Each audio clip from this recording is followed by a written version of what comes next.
Whoa, there we go. Now I'm talking. Welcome to Theocracy. I'm your host, Theo Snodgrass. Wherever you may be, thank you for making me a part of your day. This has been away for a bit, so it's be kind of a slower show. Already fucked up going live on Instagram. Already fucked that up. So we're off to a roaring start. Already fucked up. Like that was like 12% or so what I was supposed to do today, and I've already fucked it up. So we're off to a great start. Very happy to be here. Yeah, it's good. It's been interesting. I actually just got back from a fun tour of the Northwest. That was really fun. I got to uh man, honestly, dude, comedy's my favorite thing and I love doing it. Um and Richland, Washington, especially. Shout out Joker's Comedy Club in the Tri-Cities area. If you're ever in the Tri-Cities, I would highly recommend going out there. It's a really truly wonderful venue. I'm blessed. Most people who do stand-up comedy never have anybody who gives a shit about their comedy, which is you understand the world of comedy is like funny because so like open mics is where you start, which is like if you had to become a singer by like starting at karaoke, but like probably like 99.9999% of people who attend an open mic will never make any money doing comedy at all. They're just doing it to do it. Some people are doing it as a hobby to get better. Some people are kind of doing it like rec league softball, where they do it a little bit, but they, do other stuff. And then some people are, genuinely unhinged and homeless and they're they're going to open mic because that's where they can like scream in a room about their various conspiracy theories for 3 minutes and have people listen to them. So like truly genuinely unhinged. And that's kind of, you just kind of wade through that, and that's how you, and then you punch up from that, and then you kind of travel around the road basically, as sort of an eccentric drifter, which is what I'm doing. I'm sort of like an eccentric drifter right now.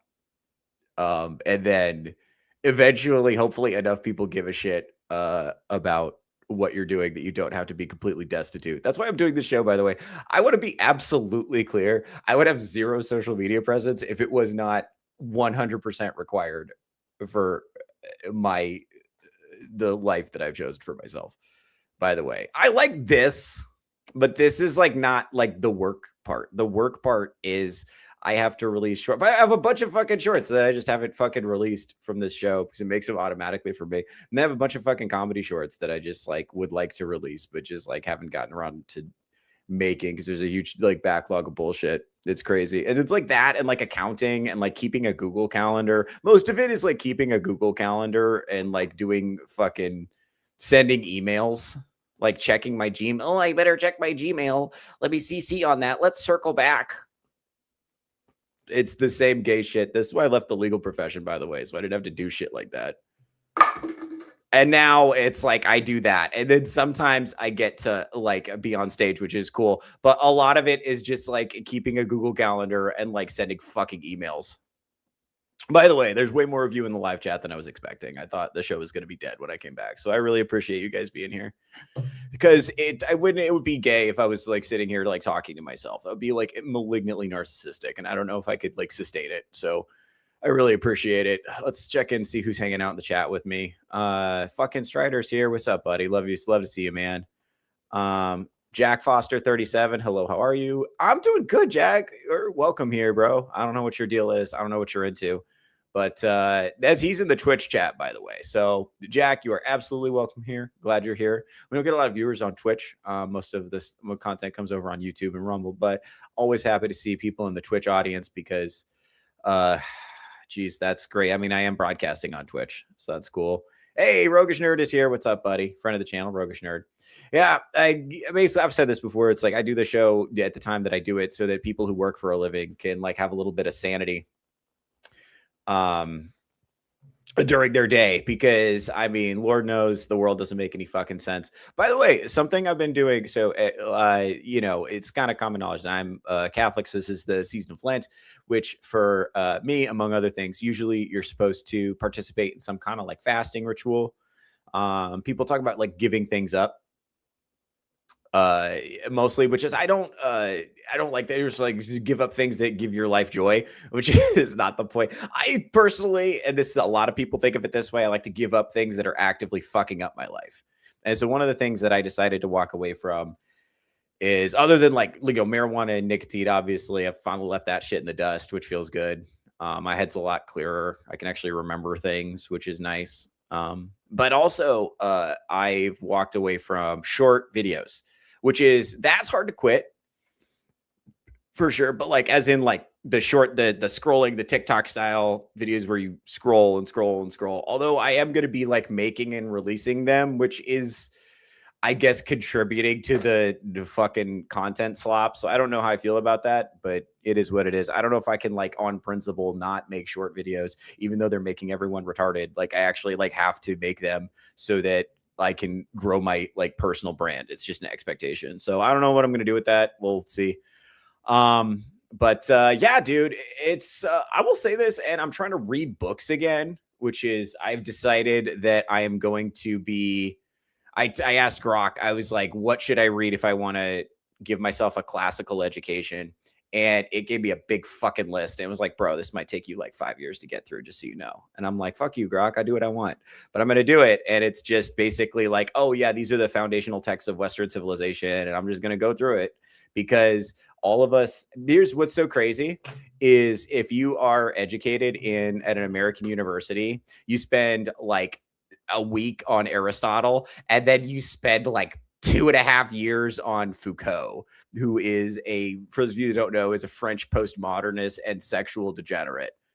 So you don't read the foundational texts upon which Western civilization is built, but you do read a bunch of texts written by a sex pest that is meant to break down and demoralize you if you think Western civilization is good. So yeah, that's retarded. And so I realized, I was like, you know, I've been to law school, so I have like, you know, 3 years of grad school. And you know, I'm pretty like, I mean, I really, you know, polished my writing chops, my debate chops, my critical thinking chops, my reading chops, like all that stuff. But like, I realized like a lot of these like foundational texts, this stuff that you would need to, by the way, this is what the founding fathers read. This is what just like smart dudes who wrote shit on purpose read to like inform their thinking. So if you haven't read those things, you're gonna, some of what is foundational to the country may seem mysterious to you. Also, you know, a lot of these young cats out here are getting most of their education from YouTube, which is fine. I mean, that's cool. There's a lot of good stuff on YouTube, but there's also a lot of dumb shit on YouTube. And I realize it's like, you know what?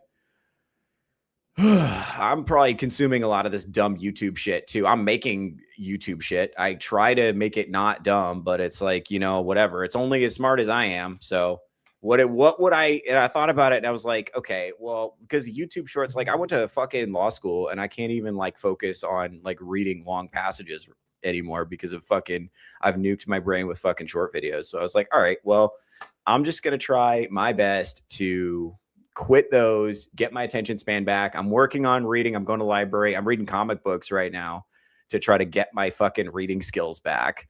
And then I'm kind of working on, you know, I'm doing like big, dense audiobooks, but I'm trying to get to the point where I can like sit and like read dense books with my eyes and stuff, and like with some like speed and focus.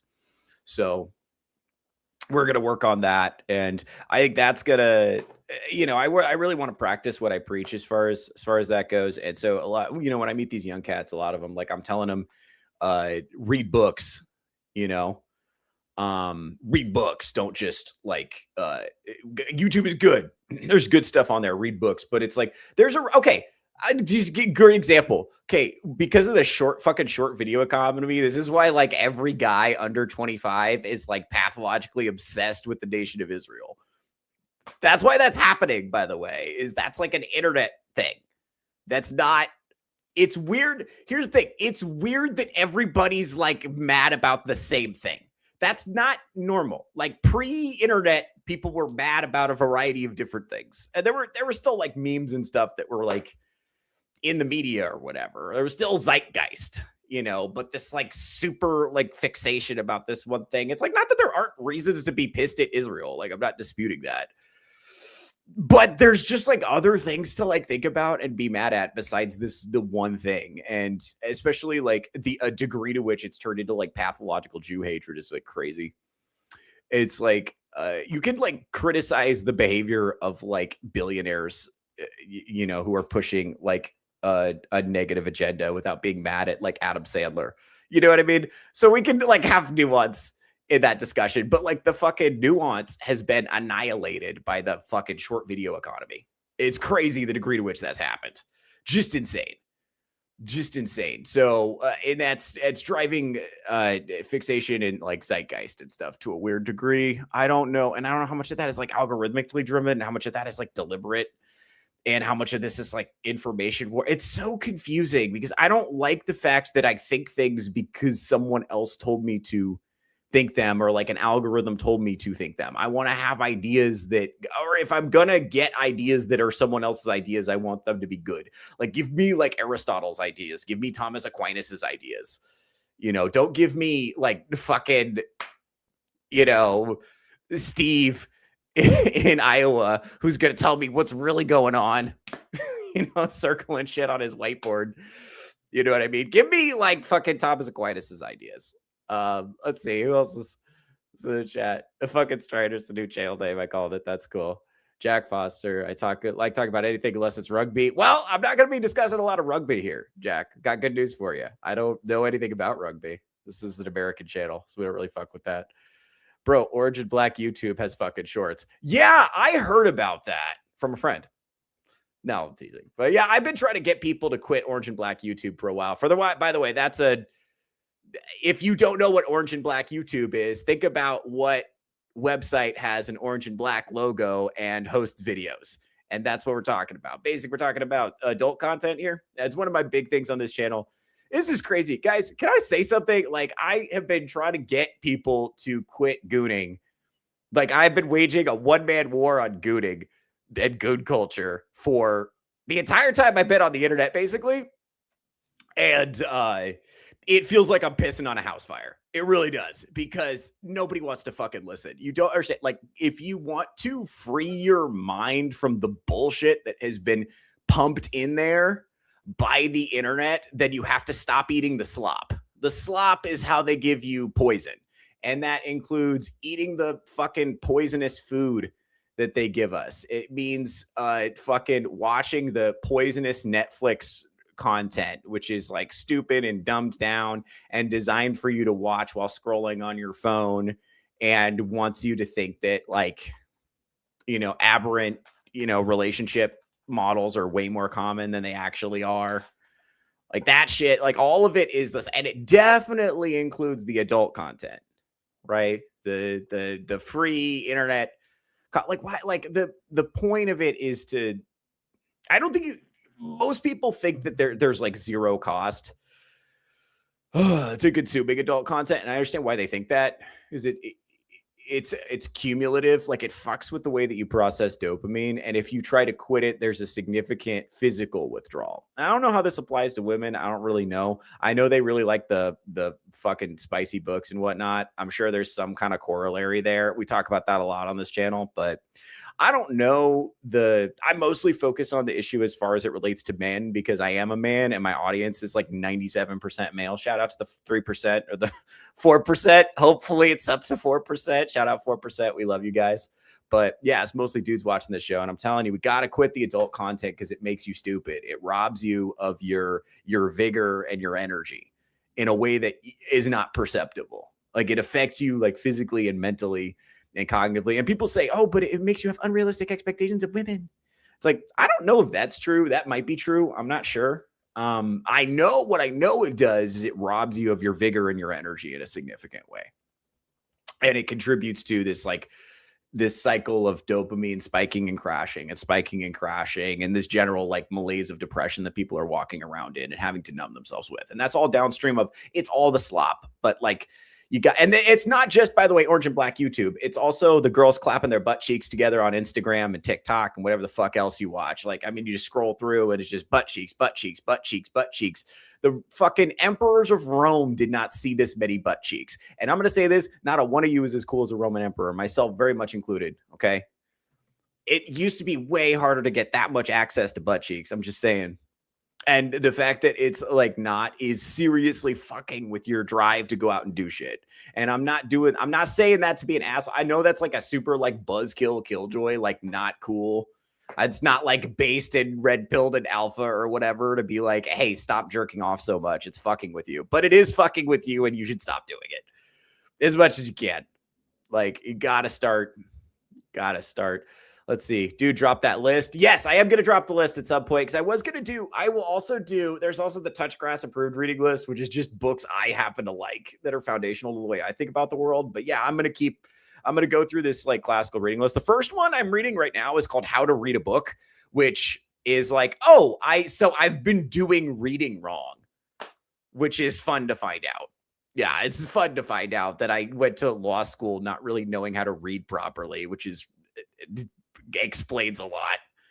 Anyway, Marcus Aurelius is a pretty damn good read, persecution of Christians aside. Yeah, well, to be fair to Marcus Aurelius, he was fighting for his way of life, and Christianity was taking over the Roman Empire in the same way that like wokeness is trying to take over our institutions. So if you think about it from that perspective, his way of life was dying, and he wanted to fight to preserve it. He didn't understand what Christianity was or what it was going to do to the world.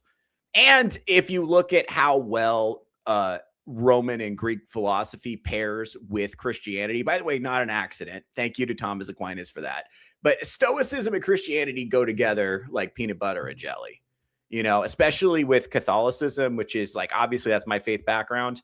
The idea of like bearing your suffering with dignity is very much in line with Catholicism. So but from his perspective, a bunch of, he had this traditional way of life that he was trying to extend into the future that he had like fought and bled for.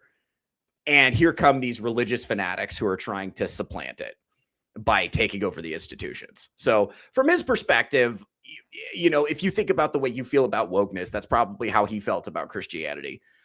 And I don't think he like understood like the amount of good that was going to come out of that, or what that was going to do to, because the truth is, like, it did a lot to the things that made Roman civilization work would not have been preserved but for the work of the church. You know, his works, we wouldn't have them today but for the work of the church in copying them and preserving them. They'd be gone, you know, and this is probably not something that he could have understood because that's like 7 moves ahead. No human can think that way. You know, so I give him his due. And yeah, I'm a huge Marcus Aurelius fan. Everyone knows that on this channel. So, rational female friend of the channel. What's up, girl? How you doing? YouTube has some interesting content. I have learned a lot from YouTube, but then I watch a lot of history, philosophy, psychology channels. Books remain my main source of info. Yes, and if you want, by the way, everyone go sub to her channel right now. If you're sub to me, sub to her channel immediately. Do it right now. Watch my shit, but like open in a new tab, click new tab, go sub to her shit. If you look at the background of her videos, it's a big stack of books, so she's not bullshitting. I mean, it could be performative, but I don't think so. Anyway, very high IQ takes on feminism and culture war, gender war issues and stuff like that. I like that because I like it when women talk about why feminism is bad for women and they're not like trying to like launch an OnlyFans or whatever, or like court a male audience. Because a lot of women will like talk about men's issues and then be like, link in bio. And they're like, women are terrible. Look at my tits. And that's like their whole fucking branding model. The problem is like, I think, you know, but like, for instance, my content is just like never going to appeal to women because of like the tone that I use and the humor that I use and the way that I talk about and think about and act and just am in life. Like women are just never going to like this show, but Rational Female Show could definitely appeal to women because she's talking about things that are interesting to women. And she's presenting like what is a very difficult truth about feminism in a way that's like palatable to a female audience. So go sub to her channel immediately. Let's see. Getting one's attention span back is a fight in and of itself. Yeah, big time. Holy crap, dude. That was the thing. I didn't know how much it was affecting me. I didn't know. I don't think, because again, this is like, it's like the porn thing. You're not perceptive of how much it's affecting you because it's slow drip damage over time. And then you wake up one day and you're like, fuck, man, I got to drop an anvil on my foot just to get hard. You know what I mean? And it fucks you up. But going back to the short videos on Orange and Black YouTube, here's the thing with that. I'm actually not as concerned about that. I mean, I am concerned about that because, like, obviously it starts with like what you're tapping into there is short attention span, craving constant novelty, constantly needing to change the stimulation. And in the context of sex within a monogamous relationship, that's very hard to simulate. So you're just training your mechanism for sexual arousal to like respond to a stimulus that's very hard to replicate outside of porn. Orange and Black YouTube. I got to be careful with the words, guys, because of YouTube will like downvote my shit. Or will whatever. I don't know how it works. I just know there's certain words it doesn't like. That's what, and nobody really knows how it works. By the way, found out today or recently, apparently TikTok is no longer pushing stand-up comedy shorts. Matt Rife most affected. He was talking about this, and Matt Rife called him as like, yo, why are my shorts not doing as well? And they're like, we're doing dances now. We're pushing dances. Have you thought about doing one of our little dances? They said that to Matt fucking Rife. Matt Rife. And they were like, oh, tough break, man. Have you thought about dancing? I love that, by the way. No, and I do feel bad for him because it's like he was the one who cracked that meta and then they changed the meta on him. So I don't know. Sucks to suck, I guess. Anyway, moral of the story with that, the short videos on Orange and Black YouTube, I'm actually less concerned about because what I am concerned about is VR porn. Once VR becomes ubiquitous, like that's going to be hard to beat. Like VR adult content is going to be, I don't know how you could, match that or replicate. Like that's got to be a level of stimulus that is, especially if you could get those like, the Ready Player One suits where you can like feel things. I know they have haptic feedback suits. I mean, the level of goonery that would be possible because it's basically like sensory deprivation, ultimate focus, plus like haptic feedback suits. Once that technology is ubiquitous, which is a matter of time. It used to be game consoles were stupid expensive. Now everybody can get one. I have two in this room. Now, I don't have the current generation or whatever. I've got like a Switch Lite that I take on the road with me, and I've got a PlayStation 4. I don't play it all that much, but I'm a guy who basically doesn't play video games for all practical purposes. I do sometimes, but hardly ever. And I have two. So, I mean, game consoles are fucking ubiquitous and phones are ubiquitous. So the ability to just get free porn is essentially ubiquitous. Once VR reaches that point, we're going to lose a lot of men. Just being real. Some guys are not going to make it. Just being real. Same with like weed, and I say this with love. I know there's like weed smokers in the audience, and look, I've indulged in the plant myself. I'm not, not completely shitting on you, man. But it's like they've made it so concentrated, and now they concentrate this little oil, and you got these little like vape cartridges, and you're just like, it's so intense and powerful. There's some dudes that are just every single second of the day are just completely zonked out between weed, porn, poisonous food, video games. They're just like not checked into reality at all. And I'm like, guys, we gotta lock in. I don't know how to, that's the thing is like, I don't know how to like, it's like, I'm doing like my best, in my own life. And I have a very bottom up approach. I say this all the time. Some people are top-down thinkers. I hardly ever talk about top-down solutions because, like, what the fuck am I going to do to make the U.S. government do something? Like, there's nothing I can do that's going to impact that, But at the same time, like, we can sit here and bitch and shake our fist all day about the nation of Israel or whatever, but, like, it's not Benjamin Netanyahu's fault you didn't go to the gym today. You know what I mean? It's not like it's we can figure out how to. I think the most significant thing most people can do is make a positive difference in their own life, and then that will have a ripple effect out, and people will see that, and then you'll attract some haters, but you'll attract some copycats too, and that might actually do better. Let's see. Let's go through this.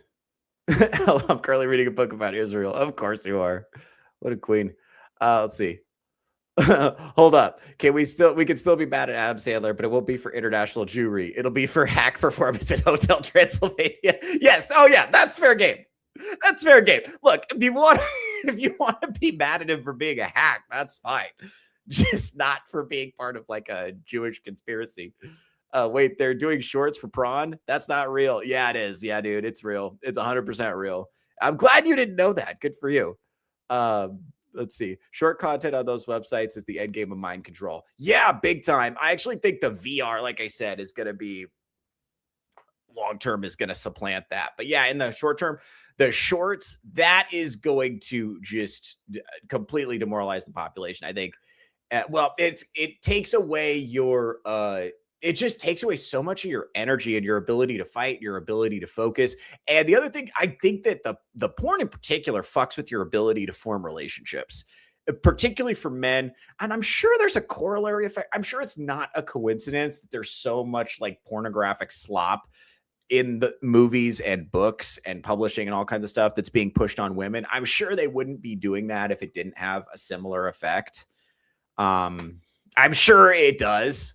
I don't know that we have the data on that yet, but and the fact that it's not age gated at all. So very young women can get their hands on like extremely, smutty books really easily just at Target. Like they don't even have to go anywhere really. Or online. You can find it probably on like, I don't know what websites there are where people are publishing that stuff, but I'm sure there's like, sites where people are just like publishing their own like at-home fiction. Stuff like that. I don't know what website, but like, I mean, my author friends would know. But yeah, it's like, it's just super, super, super ubiquitous. And it's like, the problem is when this is so like the screens are so engaging, going outside is less engaging because disappointment and rejection lives out there. Like guys, I was not in a good mood when I was starting the show today. Thank God for the chat. I thought I was going to be talking to like 2 people for 2 hours, and I was like not psyched about doing that today at all. I was like not in a good mood. I've had a very disappointing year in a lot of ways. I've had a great year in terms of my career. Like I said, I just got back from a tour of the Northwest, which is, one of the most beautiful places in the world. I will always love the Northwest because all the woke bullshit aside, I will always love the Northwest because it's my homeland. And those are my people up there. And I understand the people there. I just know how to talk to them. So when I go do comedy up there, the other thing too, is because like, guys, I'm not that famous. Like you guys know who I am. Most people don't. I go to like fucking Target or 7-Eleven or whatever. Nobody fucking knows who I am. Right? You guys do, but like fucking nobody basically. So when I go do comedy on the road, a lot of times I'm playing for strangers, but not in the Northwest. In the Northwest, I'm playing for people. There are people in the audience every night who bought tickets because I was on the show and they knew who I was.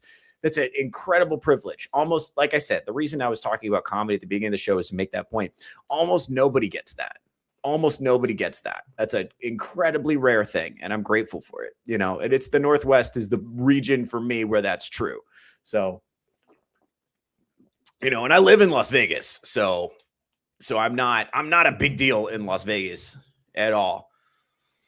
But in the Northwest, people there are, if I go do a show out there, there's a good chance somebody's going to know who I am. And that's fucking sick. Right. And it's beautiful and I love it. And it took a lot of work to get to that point. I had to lay a lot of foundation to be able to do a tour like that. Like that took a lot of work, and we're continuing. And some of that is because of this show. That's some of what made that possible was this show is what I've been doing online. So I appreciate you guys. Without you guys, it would be pretty stupid for me to just sit here talking to myself all day. But it's been a disappointing fucking year in a lot of ways. Like my personal life is just like not gone the way that I wanted it to in a lot of ways. Like I don't really talk about that stuff on here. You know, talk about like who I'm like personally involved with or whatever, because that's not what the show is about. This isn't fucking Call Her Daddy. You know what I'm saying? But, yeah, it's been super disappointing. And, you know, I didn't think I was going to be, I thought when I started doing a podcast, I was going to be ending my bloodline forever. I thought that was just it. I was just like never going to get laid again. And that was it. I was just trading my reproductive potential for fucking YouTube views. But it hasn't been the case at all. I've met some really nice people and things just haven't worked out for various reasons. Just is what it is. A lot of it's like fucking, you get somebody who's a really good person and then the communication just isn't there. And it's like, shit, that sucks. Or you have like a misalignment on like a key issue that's like not resolvable, or like you're geographically super inconvenient. And it's like, fuck, man, it'd be great, but you don't live close enough or whatever. It sucks because I travel so much. So I meet people in these other cities and it's like, oh man, I'd really like to see that woman again. And then it's like, probably not going to happen. So, or at least not till next year. So it fucking sucks, man. But it is what it is. We can keep it pushing. Like I said, it's a numbers game. It's a numbers game, you know, and I've definitely had some financial disappointments too. I mean, even though this year has been like the last year was a banner year for career for me. And this year has been already better than last year. As far as career, there's definitely some things that didn't work out financially the way I wanted them to. Like I had some serious disappointments that I had to thug it out and deal with, which, and I tell you that for a reason. I'm not just like bitching, you know, for no reason, but it's just like, you know, it's fucking demoralizing. It's a lot of fucking work to do this stuff. You know, that's what real life is. Real life is facing like disappointment. It's like talking to a real woman and thinking things are going well. And then it doesn't work out. And you're like, oh shucks. Well, that's a bummer. Got to keep it pushing. Porn will never do that to you.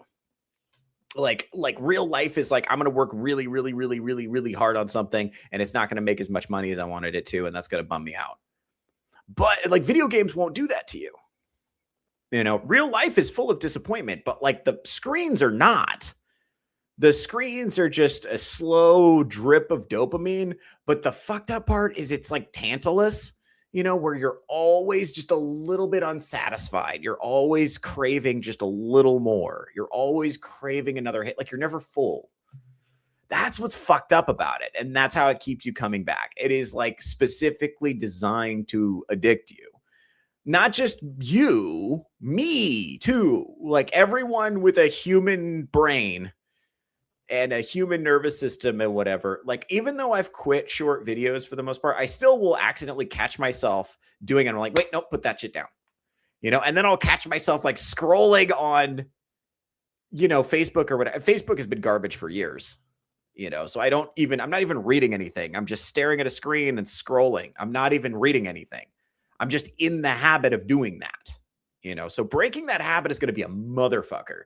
And switching back to reading books, like I said, start with, if you're a nerd, start with manga. Because I had people trying to put me on anime for years, and I've just never got into it. But manga is like a lot less overstimulating, and you can read a manga in an afternoon. And then you read something. Because there's so few words relatively, and there's cool pictures. So you can read a manga in an afternoon. You can read a comic book in an afternoon, you know. And then you can kind of get in the habit and then slowly like build your way up to books. That's what I'm trying to do right now. So we're working on it. And then audiobooks are bangers. I'm trying to sub in audiobooks for like YouTube. And so I'm working on it. I'll kind of let you guys know how it's going. But let's see where else we got. Quitting pornography is one of the best things I've ever done. 36, never felt so full of piss and vinegar. Yeah, big time. That's the thing, guys. A lot of you guys think you're getting old and you're just using porn too much. A lot of you guys think your shit don't work the same, and it will. You just need to quit using porn. I'm serious, dude. You're going to feel like you're fucking 19 again. If you're 30 plus and you feel like you're starting to slow down, you'll be like, man, I just don't got it anymore. No, you do. You do. You probably just need to move more. You might need some more sunshine. You might need some more cardio. You might need to go pick up something heavy. But also you need to quit this porn, man, so you get those test levels back up, because it's crashing your test levels. That's the other thing too. I'm serious, dude. And again, I wish I knew more about what it was doing to women. Not that there's any women listening to the show. Shout out to the 4%. We love you guys. I don't have any good information for you, unfortunately. I I don't know anything about you. I don't know anything about you. I know how to like deal with you. Like I have advice on how to deal with your bullshit. I don't know what you should be doing with your life. I know nothing about that. But you know, this is for the fellas. Like, guys, we gotta quit this shit, man. It is so bad for you. It's fucking with you. I'm serious. Anyway, this is why I quit online dating. Too many options and none of them are good. Yeah, that's a big problem too. That's a big problem too. First of all, like I look, dating apps are designed to keep you single. I say this on the show all the time, but it bears repeating. Dating apps are designed to keep you single. Dating apps make money when they have a big user, and they don't even make money. That's the thing, they're not profitable. They attract venture capital when they have a big user base. Okay. So if I'm using a dating app, I find a nice young lady and I get married, they just lost 2 users, right? So their user base gets small. If they worked, their user base would constantly be getting smaller. So they need to keep you single so that they can make money. That's why you can buy a lifetime membership to these apps. By the way, the fact that you can buy a lifetime membership is a sign that they probably don't work. Their whole business model relies on them keeping you on there and using the app as much as possible. And I say this to people, and a lot of people are like mystified by it. They're like, what? I never thought of it that way. To me, it seems like intuitively obvious, but a lot of people are hearing that for the first time, which is why I repeat that so much. If you're longtime listeners of the show, will have heard me make that point before. But you know, that's what it is. And for most men, dating apps are a waste of time. Because here's the thing: a lot of guys, they took one picture of themselves 3 years ago when they caught a fish, and they haven't taken another picture yet because they haven't caught a bigger fish. Like they don't like wait, do you have more good pictures of yourself? Because men don't sit there like. Taking pictures of themselves all day. We don't do that. And a man who does do that, who's really good and has like a curated Instagram and like has a bunch of good pictures of himself on his dating app where he looks perfect, that dude is probably a malignant narcissist. And that dude is gonna fucking crush on dating apps while guys like Strider are gonna get fucking spit roasted. By the way, Strider is quitting dating apps. You should know this. I've met him in real life. He is 6'4" and he's quitting dating apps. So those of you that think you've got it bad, just know there's basically nothing you could do. Even the guys who do really well on dating apps, they get a lot of matches. Virtually none of them lead to long-term relationships at all. So it's not a good system for sorting people into if the goal is long-term stable relationships and building a society that has a future, dating apps are not a good mechanism for doing that. It's completely broken. So I encourage people to discontinue their use entirely and just treat it like a numbers game. Understand, you may have to meet 1,000 people before you meet someone that's marriageable.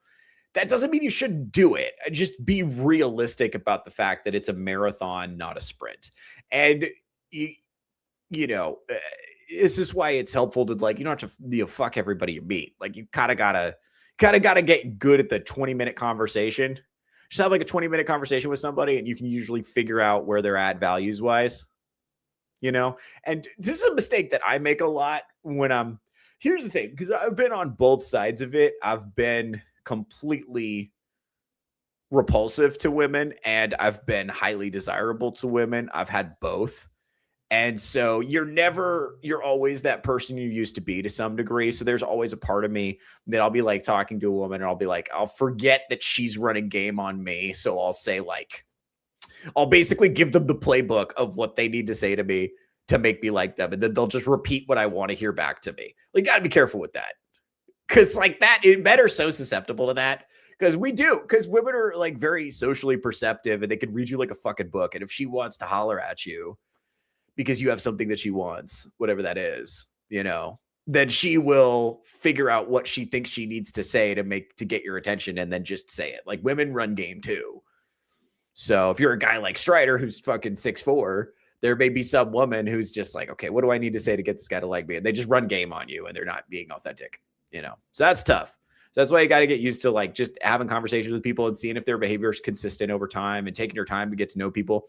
Most people can be eliminated in the first like 20 minutes. And this is why I'm saying there's like no downside to, you know, talking to strangers and just like talking to people, say what's up. Just don't go into it wanting anything. You have to be without desire. And that's tricky, especially if you don't have discipline over your libido and your sexual desires as a man. But if you can go to a conversation with a woman and just talk to her for like 20 minutes and not want anything from her. Just kind of be like, what's your world? What's your deal?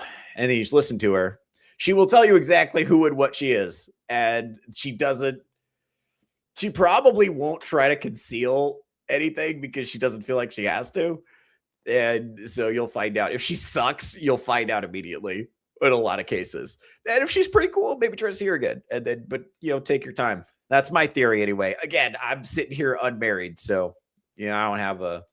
And like I said, I've had some situations. I'm not going to get into details because I like to protect my privacy and the privacy of the people that I associate with.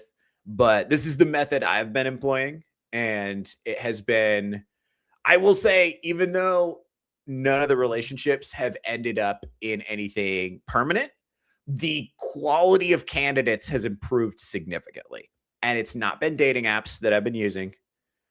It's been meeting people, through this and through comedy, basically. So I have a lot of opportunities to get in front of people because of this and because of comedy.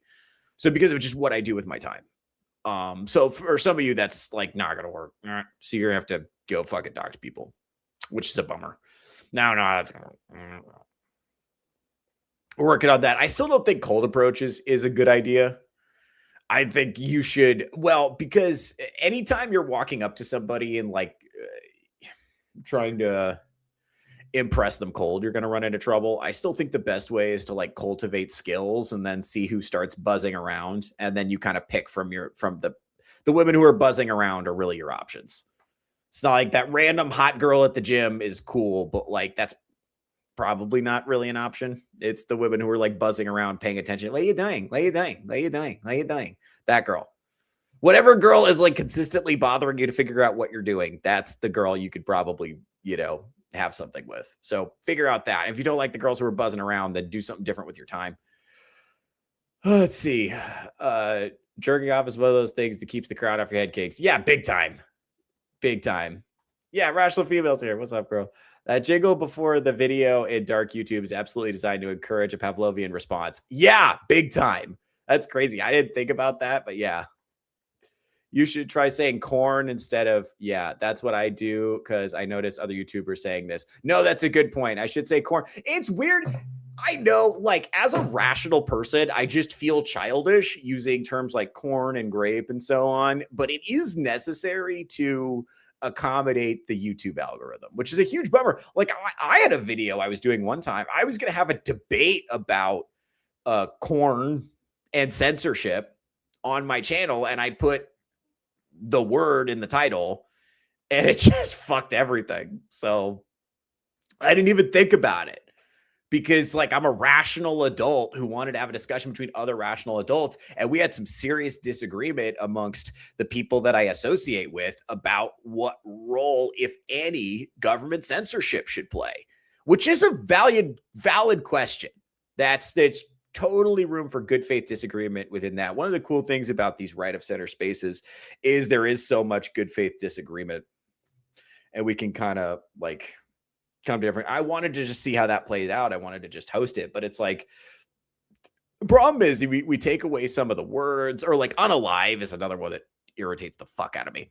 We're kind of, once we take away our ability to have serious, intelligent discussions, and it's not completely take away, but it's significantly undermined. Like if we can't use the actual words, and we lose a sense of the concepts that the words describe as well. So I don't know what the downstream solution to that is. The reality is, if I want the videos to stay up and be viewable and to be able to cut them up into shorts that are viewable, and then I have to use the word, like I have to tap dance, it's irritating. You'd be irritated about it. You just have to do it. You know what I mean? It's just like every fucking other thing on the planet. Let's see. VR and AI-powered sex bot syncs to the shadow the video output. Yeah, I didn't even think about that. Humanoid robots are on the way, by the way. That is coming. So, and the robots that I've seen that are meant to be like, because it's a matter of time before we have realistic looking sex robots that are AI-powered. It's a matter of time. And what's really going to fuck people up is what I was saying, because we think, oh, do you want an AI girlfriend that's like infinitely compliant? And it's like, no, actually, the ideal ratio is 1 out of every 5 or so interactions has to be a disagreement. I think that's what the data suggests for humans. So I think the key is when you get an AI girlfriend that's fussy, like 20% of the time. Once you get that, that will be addictive. That will be highly addictive. And I don't know how far we are away from that. But my guess is closer than we think. I also kind of think that, I mean, we're already getting to the point now where the jobs are going. So, I mean, I don't know how far we are away from like humanoid robots that are AI powered, but dude, we're knocking on the door, I think. So that's going to be incredibly dangerous. Now, the good news is that's going to be really expensive when it first rolls out, but I think it's going to be like an automobile where really expensive and then pretty soon everyone's going to have one. Same with like game consoles, really expensive and then everyone had one, you know? So as they get cheaper, I don't know, dude, it's really tough. And human relationships have never been more difficult. It's weird because, like, you know, like I said, like I'm thugging it out here. I'm in the streets because I try to practice what I preach, you know, and this will eventually get to the topic that I want to address. I'm building up to it. I do try to practice what I preach. I do put myself out there and I face a lot of disappointment. And like I said, I don't talk. I'm never going to tell you guys who I'm dating or when I'm dating someone because that one, it's better for my brand if I don't. And two, I put a lot of myself out there. You know, my comedy is very vulnerable. My show is very vulnerable. I talk about myself a lot. Some things need to stay private, and that's one of those things I want to keep private. Plus, you know, talking about your relationship publicly is an invitation for other people to fuck with it, you know. But I will say, yeah, I put myself out there quite a bit. I've had some disappointment in the past couple of years, but I will say the quality of candidates that I've been vetting and meeting has way better than anything I encountered on a dating app. Way better than, you know, way better than that. Because, and I think the reason is because we met over shared interest. They saw me doing something and they liked it. And the other thing too is like if I meet someone who's seen my comedy or seen my podcast, they know all my views about stuff. So my concern always when I meet someone that I don't know is like, shit, I got to tell you about my lifestyle. And I'm basically an eccentric nomad who like wanders around. I'm a crazy street preacher slash wandering, you know, nomad mystic, you know, who lives in the desert. Like that's the weird lifestyle, you know, it's not everybody's going to be like psyched about that. And also, I have a lot of like heterodox opinions on stuff like, you know, feminism and government and, you know, and I'm like a very devout Catholic, but not, I don't have the trad aesthetic that a lot of is very common among trad caths now. It's hard because I don't fit in with trad caths very much. Like traditional Catholics tend to be kind of square, which is not to shit on them by any means. I mean, they just like most Catholics my age are married with like 6 kids and they like wear suits every day. You know what I mean? They're pretty, or they're like a liberal, super like progressive and they practice liberation theology, and I don't fuck with those people. But I'm talking about like the people who agree with me on like theology and like politics and like men and women being different and all that shit and actually follow the teachings of the church. They tend to be like, the guys tend to be like suit and tie, 1950s haircut, you know, wife who wears a veil to mass, 7 kids in tow. Like that's mostly, and I'm not that. I'm not any of those things. So it's trad cat, and I use, you know, comedy club words kind of a lot. So for like traditional Catholic women, that's like, some of them find that off-putting. Some of them find it very alluring, but they don't. It's hard for me to relate to those women because of it would be hard for them to like understand the kind of life experiences that I've had when they haven't had those life experiences. So it's hard because like a lot of the women that I meet who've had similar life experiences to me do not share my values. And a lot of the women that share my values have a completely unrelatable set of life experiences. So I'm in kind of like a weird spot, and it is admittedly difficult. By the way, not that much. I don't think I'm in that much of a more difficult spot than like the average dude out here. Like I'm in the streets trying to figure it out just like you guys. I'm not saying I have all the answers. I can tell you definitively a lot of things that do not work. That's really where my expertise lives. Because of what I've seen, I've seen some things I can't unsee. I've learned some things I can't unlearn, and I can save you guys some time by telling you what doesn't work, mostly, you know. And I've also done like a shit ton of research to the point of the absurd, where I know in theory, you know, how human beings are supposed to communicate, right? And I can kind of help you out with that. So that's kind of like where I'm at. And that's where I want to keep the show, you know, focused, you know, going forward. It's like, it's tricky, man, but we're doing our best out here, man. But I don't have anything figured out. I don't have that much more figured out than you guys. I could just kind of like synthesize information. I'm in the streets just like you, and I'm transparent about that. I still got to deal with like disappointment and all that shit. But like, that's the thing is like, I think we're dealing with what I really want to get around to eventually is influencer culture and stuff like that. Let's get through the rest of the chat first. Weed is very dangerous for personal experience. Yeah, big time. I think, oh, by the way, sister, I think a lot of like high IQ people who are kind of like mystical and spiritually inclined and highly curious about the world end up just like overdoing it on marijuana. I've noticed that's like a consistent. Also, my autistic ADHD brothers and sisters, we tend to be overdoing it on marijuana.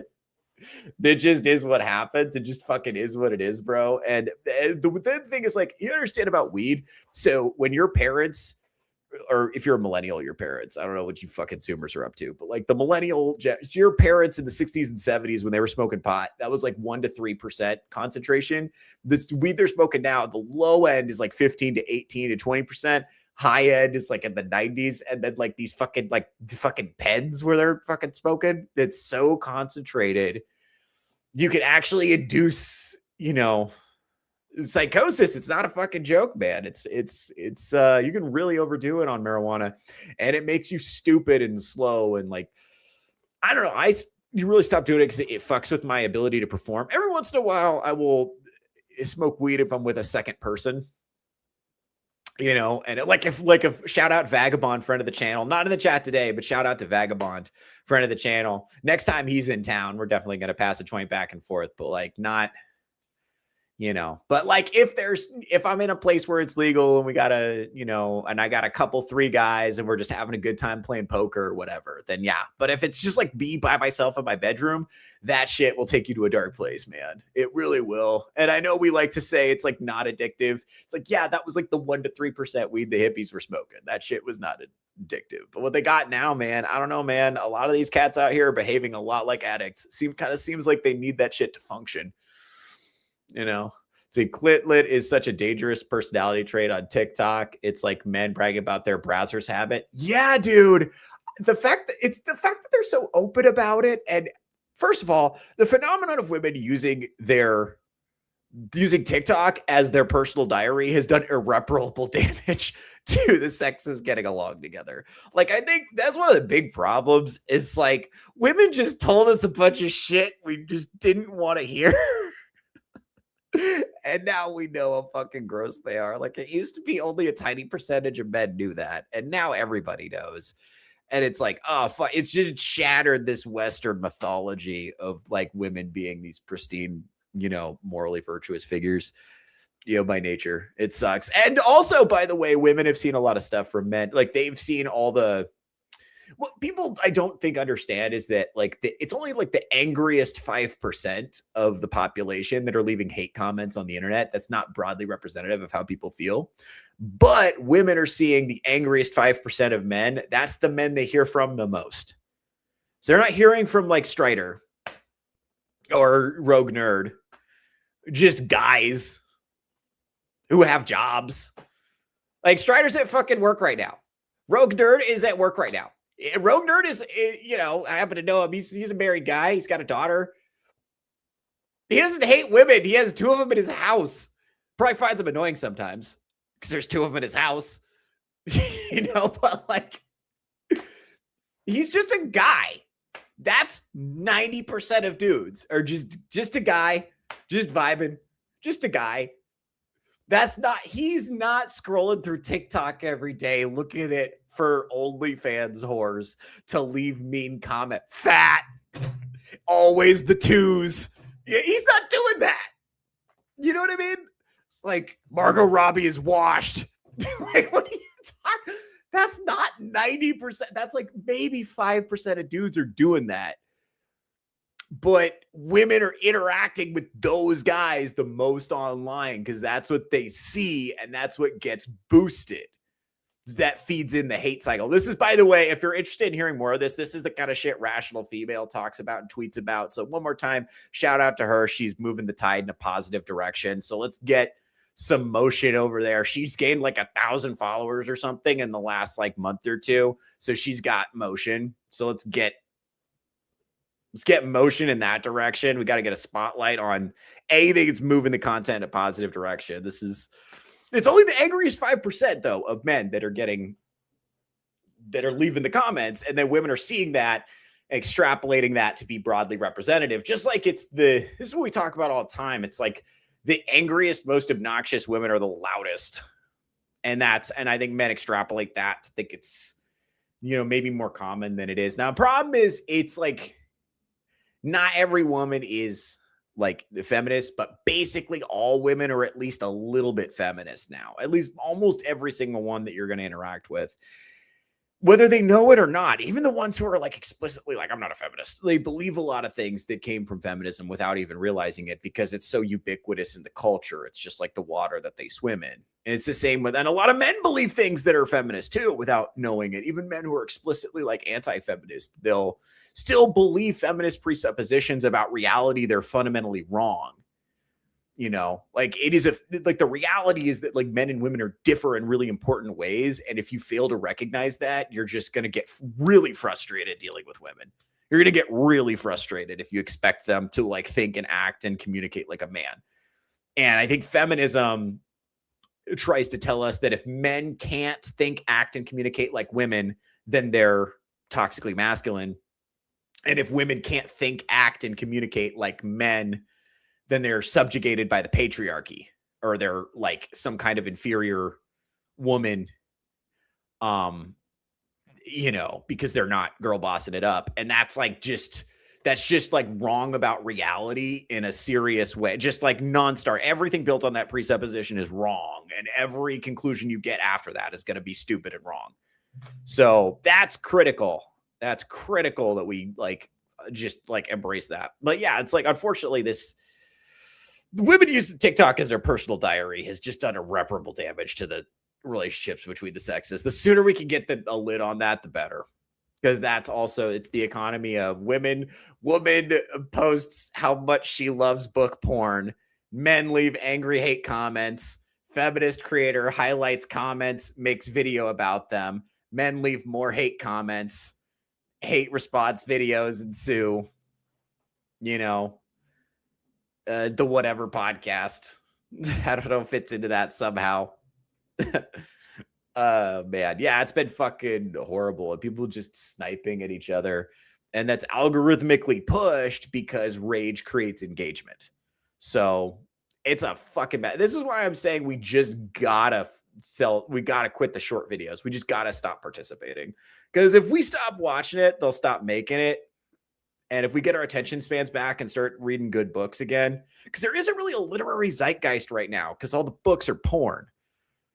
And all the books are porn for women. So there's no fucking zeitgeist right now. So we got to stop buying into that bullshit, man. We got to stop. Because if we demand zeitgeisty books, if we read our independent authors, if we go to the fucking I just go to the library, guys. I just go to the library. There's a library by my house. I zip up there on my e-bike and I check out books and I bring them back and I read them, and they'll just keep doing that. It's free. I owe them 75 cents right now because I kept a book too long. I'm not even going to pay them. Doesn't matter. It's free. Fuck them. Right? Whoa, Jason's here, friend of the channel. What's up, buddy? Jason, friend of the channel, just got married recently. Congratulations to Jason on his new wife. And I heard they're buying a piece of land in Alaska or something like that. So that's beautiful. God bless them. God bless them. Dating apps do work. They're just not meant to do what most people think. No, that's actually true. They are doing what they're supposed to do. They're just not creating relationships. That's actually a really good point. That's an important distinction. It is actually wrong to say dating apps don't work. They do work exactly as intended. They are meant to make sure everyone is lonely and unsatisfied, so they keep using the apps. They are meant to be addictive and to create lonely, unsatisfied people who keep going to the apps as the solution to their loneliness and dissatisfaction, when in reality, the apps are the cause of their loneliness and dissatisfaction. It's the sick, insidious cycle that we all have to opt out of. Us thinking men, because that's who mostly watches this show, thinking men and ladies, shout out rational female, thinking ladies. With us thinking people, we have to opt out of this shit. We have to just opt out. If you're a thinking person, we have to opt out of the short video economy, of the prawn, of the dating apps. We have to just check out. It's like, nope, this is not my culture. Sorry. No. I like Marcus Aurelius.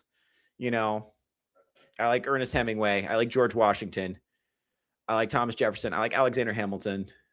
I like Mark Twain. I like Ulysses S. Grant. No, there's better. I'm gonna pay attention to what those guys were about. I'm not doing this. I'm not doing this shit. I'm with St. Augustine. I'm with Thomas Aquinas. I'm not with this shit. No, we're not doing this. We're not doing this. Let's see. It doesn't look good on a dating app for a man to look good. It's twisted. Yeah, I think so much of what's going on right now is like, it's mouse utopia type shit, which I've talked about on the show before. Just definitely look up mouse utopia. I'd say What If Alt Hist does the best breakdown of mouse utopia. So check that out. But yeah, it's just people just like basically brief summary, because we've talked about it on the show before. Longtime listeners of the show will be familiar, but brief summary, mouse utopia. Scientist creates a perfect environment for mice, allows them to like breed. And eventually when the population hits a certain point, it collapses. And one of the things that is created in Mouse Utopia is there are certain mice, they call them the beautiful ones, male and female, they'll just sit around grooming themselves all day, looking as pretty as possible without ever attempting to breed. And when I see that, I think of like Clavicular and like the Looks Maxers. When I see that, it's something like vaguely like haunting and inhuman and asexual about it. That's clearly designed, for Instagram, not for procreation and family building. There's something about it that's like curated for Instagram only. Can confirm on the matches, someone like me cannot date strangers, and it's insane to think it can work. Yeah. Let's see. I'd argue you should not fuck everyone you meet. Yeah, don't. It's actually definitely a good point. Don't do that. Yeah. Let's see. Okay, when someone claims to be a photographer and doesn't know what an f-stop is, makes me so mad. I just want someone to explain. Yeah. Choreography would be a good middle ground. Oh, that's a good point. Oh, shit. Vagabond is here, everybody. I was talking about Vagabond earlier like he wasn't here. It turns out he is here. Oh, and we have a Kickbot. Cool. Kickbot. Let's see what else we got. Just another uneducated stoner e-beggar on Twitch. Oh, that's me, I guess. It's funny. What's funny about this comment from Space Plum, shout out Space Plum, friend of the channel, I guess. Now, just another uneducated stoner e-beggar on Twitch. I was literally telling you guys not to smoke weed. I was literally telling you guys not to do that because it's bad for you. But I guess I'm a stoner. That's weird. By the way, I only get hate comments on Twitch pretty much. My YouTube community is like very nice to me. It's literally just the Twitch scene. It's just the Twitch scene where I get like random people who jump in. One time I had somebody pop in my chat and be like, "Oh, are you an incel?" And I was like, I'm not. No. Although I will say the term incel has changed to just mean man who has an opinion I don't like. So in that sense, I may have an opinion you don't like. If that's, but am I involuntarily celibate? The answer is no. Think about the ratio. 20% fussy equates to a week out of every month. We're hardwired to expect that from women for a reason. And yes, I'm trying to be coy. I see what you're saying. That's interesting.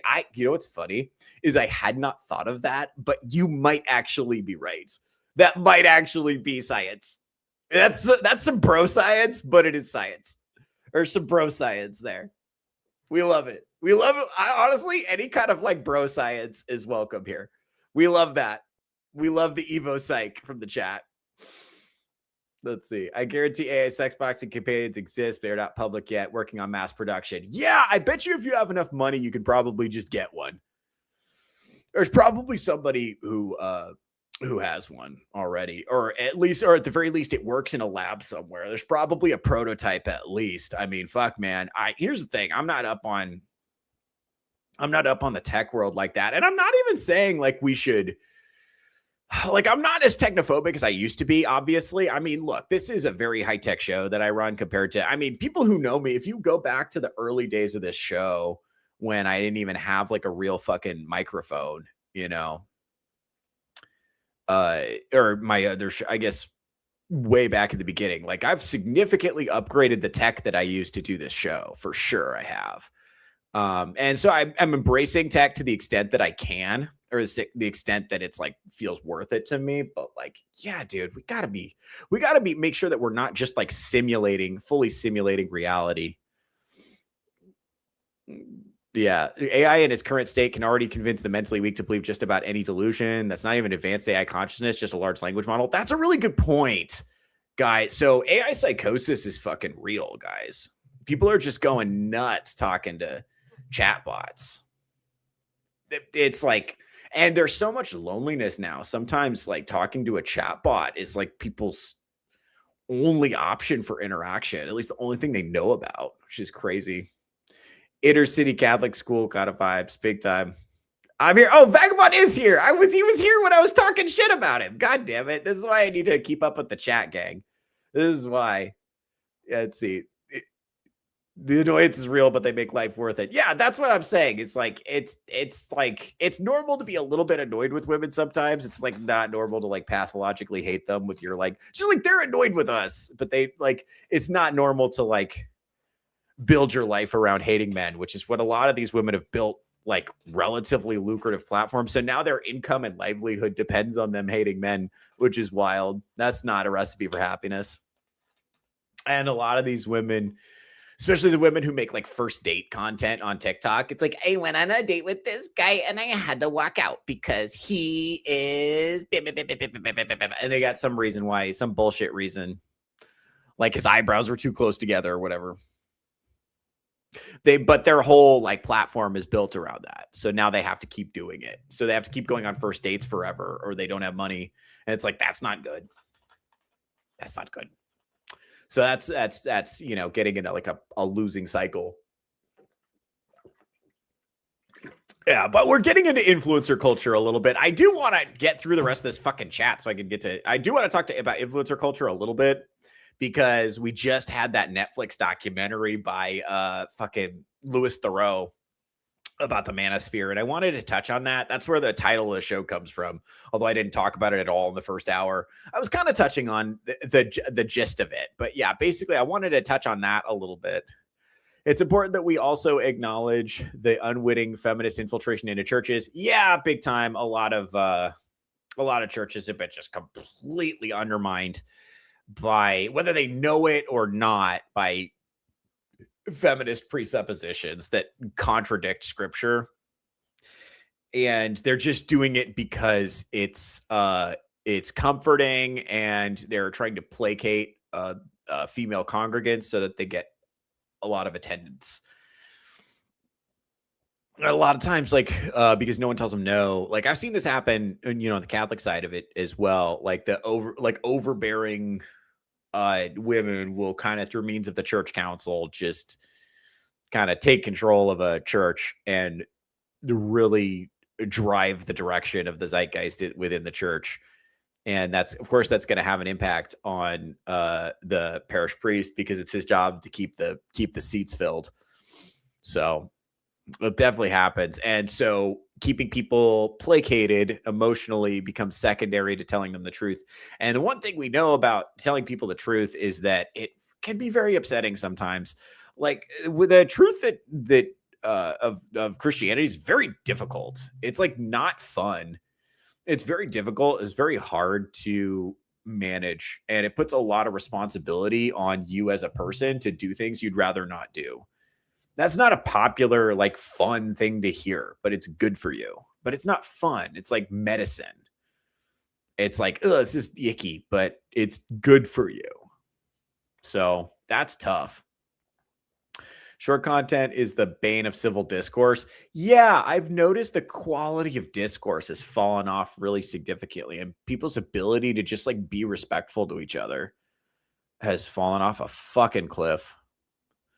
Just, yeah, I don't know. It's like everyone's so emotionally high strung and tense. It's like it's very difficult to have conversations at all. And, you know, I'm still going to keep trying, right? Still going to keep trying, but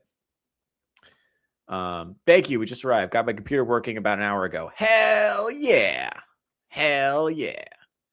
Let's see. Vagabond. Last dating app I used was MySpace dating. Vagabond, here's the thing. So I've hung out with Vagabond. I've seen him. I've seen the way white women respond to him. He just has to walk around and just have his deep ass voice, and the women are just like drawn to his aura. So that result's not typical, gang. Don't judge, don't judge your dating prospects by how well, the hot black guys are doing. Anyway, there's more. So we're kind of building up to what I wanted to talk about, even though I didn't talk about it for the first like hour and 15 minutes of the show. I watched this Netflix documentary Louis Theroux did about the manosphere. Now, unfortunately, guys, if you want to watch the documentary, go watch it. But I'm not going to show any clips because Netflix is so litigious. So there's a really good chance that if I start pulling up clips of this show, they're just going to strike the stream. Like, it is what it is. It is what it is. Like, I wished I could, show you clips about it. But, like, I was really frustrated with it. I was really looking forward to this documentary about the manosphere because friends of the show will know that I pay a lot of attention to what goes on in the manosphere. I watch a lot of that content because that's what they're marketing to men. And that's what's shaping a lot of the zeitgeist. So for better or for worse, what is said in the manosphere becomes part of the zeitgeist. And I will say the manosphere is a largely useless term because it used to refer to something very specific, which was blogs and podcasts and YouTube content that was specifically about men and men's issues.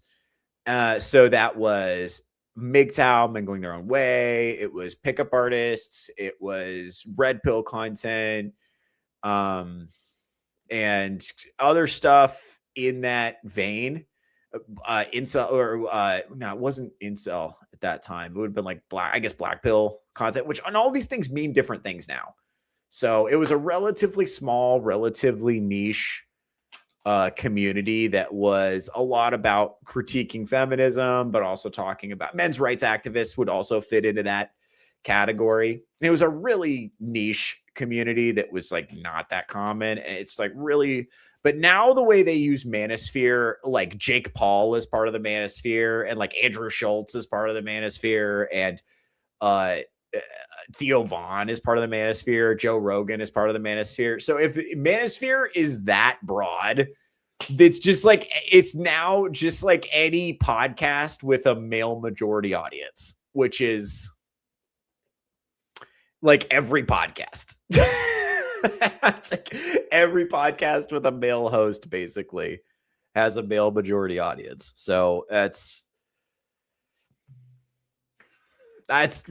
stupid to me. But like to me, it used to mean something a little different. And what they chose to do in this documentary is, for the most part, the people they interviewed were not that interesting. First of all, Andrew and Tristan Tate said no. which is smart. They probably made a good decision. Because it ended up, of course, being a hatchet job. Some of them, like HS Tiki Taki is a user that they talk to a lot. He's a British guy that I've never heard of. I don't know. I think I may be just a little too old for his content because he's like 25, 24, 25, something like that. And his content is like fitness, but also investment, but also like Twitch live. He does these IRL streams where he just like walks around talking shit to women for views, and then and he has like his buddies, I guess, and they also like hunt pedophiles. They do like a To Catch a Predator thing where they like hunt pedophiles and make them eat dog food or something. I don't know what the whole deal is. So he makes this content, and then you pay and you get into his Telegram group where like OnlyFans models will advertise in there, and he'll have like investment advice or something. So everybody who signs up and invests with his investment advice, because that is like, look, I made $10,000 in one day. If you're not making money, you're a fucking idiot. Bro, look at this hot woman with fake tits who's hanging out with me because I have money and I'm awesome, right? And he's got muscles and shit. And so, yeah, I could see if you were like 15, that'd be like super persuasive. But you're like over 30, it's probably like, that guy's a douche. So you're probably not going for it. But like, yeah, and I guess I don't know. I guess this is what happens when you fucking make male role models illegal. Like you called Jordan Peterson a Nazi until he had a nervous breakdown and left the internet. So, like, this is what happens. This is who's there. It's just all about like grabbing attention. I don't know. I don't know too much about that guy. The documentary made him look really bad, and apparently his investment advice is garbage, which is not surprising. They had Jay Waller on there, who's again, a lot of these people are like not people any of you are gonna have heard of. This is like, I know about these people because it literally like I pay a lot of attention to the Manosphere, and I had never heard of some of the people he was talking about. So I don't know if that was like a British thing or what. But yeah, a lot of these guys are like selling like pyramid schemes or courses or like investment portfolios or whatever, where they get a cut whether you make money or not, essentially. So it's just like they get really wealthy and their young impressionable followers get nothing, which is like the social media influencer grift. And that's true. There's definitely influencers who are doing that. I don't know if that's like broadly representative of like the Manosphere. There are influencers who are doing that, who are hiding that under the guise of like self-improvement content for men. Right now, Manosphere equals content for men. Exactly. So technically, I'm part of the Manosphere. And I will say, when I talk to feminist creators, they do consider me, when they watch the show, they do consider me to be part of the Manosphere, which I think is kind of silly because I think my show is like critiquing the Manosphere, but whatever. And he also had Sneeko on there, which he's pretty popular. Like I've heard of Sneeko. I'm familiar with his content to some degree. But he's like explicitly like not a red pill content creator. Like he's explicitly said that he's not. Of course, so is Andrew Tate, and that doesn't do any good. So again, there's part of the issue with documentaries, like a category error. He had Myron Gaines on there of Fresh and Fit, who is Myron ended up looking really bad. So he had there, he ended up looking really bad in terms of, he looked like very like controlling and like not good when he was interviewing him with his girlfriend, or when the guy was interviewing him with his girlfriend. So that ended up not being a good look. But like, it's not surprising that Myron Gaines had a bad interview, because he's generally a bad actor and like mostly full of shit. And also his relationship with that girl Angie that he was dating. Anyway, those of you that don't know the inside baseball on this, he was dating this woman, and like famously he talked about how they had like a one-sided open relationship, and how he was like, going out and bagging chicks, and she would like pack his condoms when he went on the road. Word on the street is they never had sex with each other. And it was just, the theory is that Myron is like a closeted homosexual and that this woman was his beard. And that's kind of what I want to get at, is like the advice that men are getting right now is they're getting dating advice from guys who are almost certainly closeted. And or at least behaving as if they are closeted, behaving as if they have like no interest in like getting with women and forming families. And women are getting advice from women who are ostensibly prostitutes. So we have closeted men giving most of the dating advice to men, and we have women who are like literally prostitutes giving advice to women. And that's causing this just like horrible behavior between the sexes. This is what we talk about with like the looks maxing community, which is something. Clavicular is the most famous looks maxer, but he's far from the only one. So looks maxing is based on the presupposition that you're basically cooked, that like everything is stacked against you, and your best bet is to ascend, which is to say become as like good looking and like wealthy as possible and just like, you know, mog people. So it's like ultimately it's a doomer philosophy. It's a doomer. It's an embrace of hopelessness, essentially, which is a huge bummer.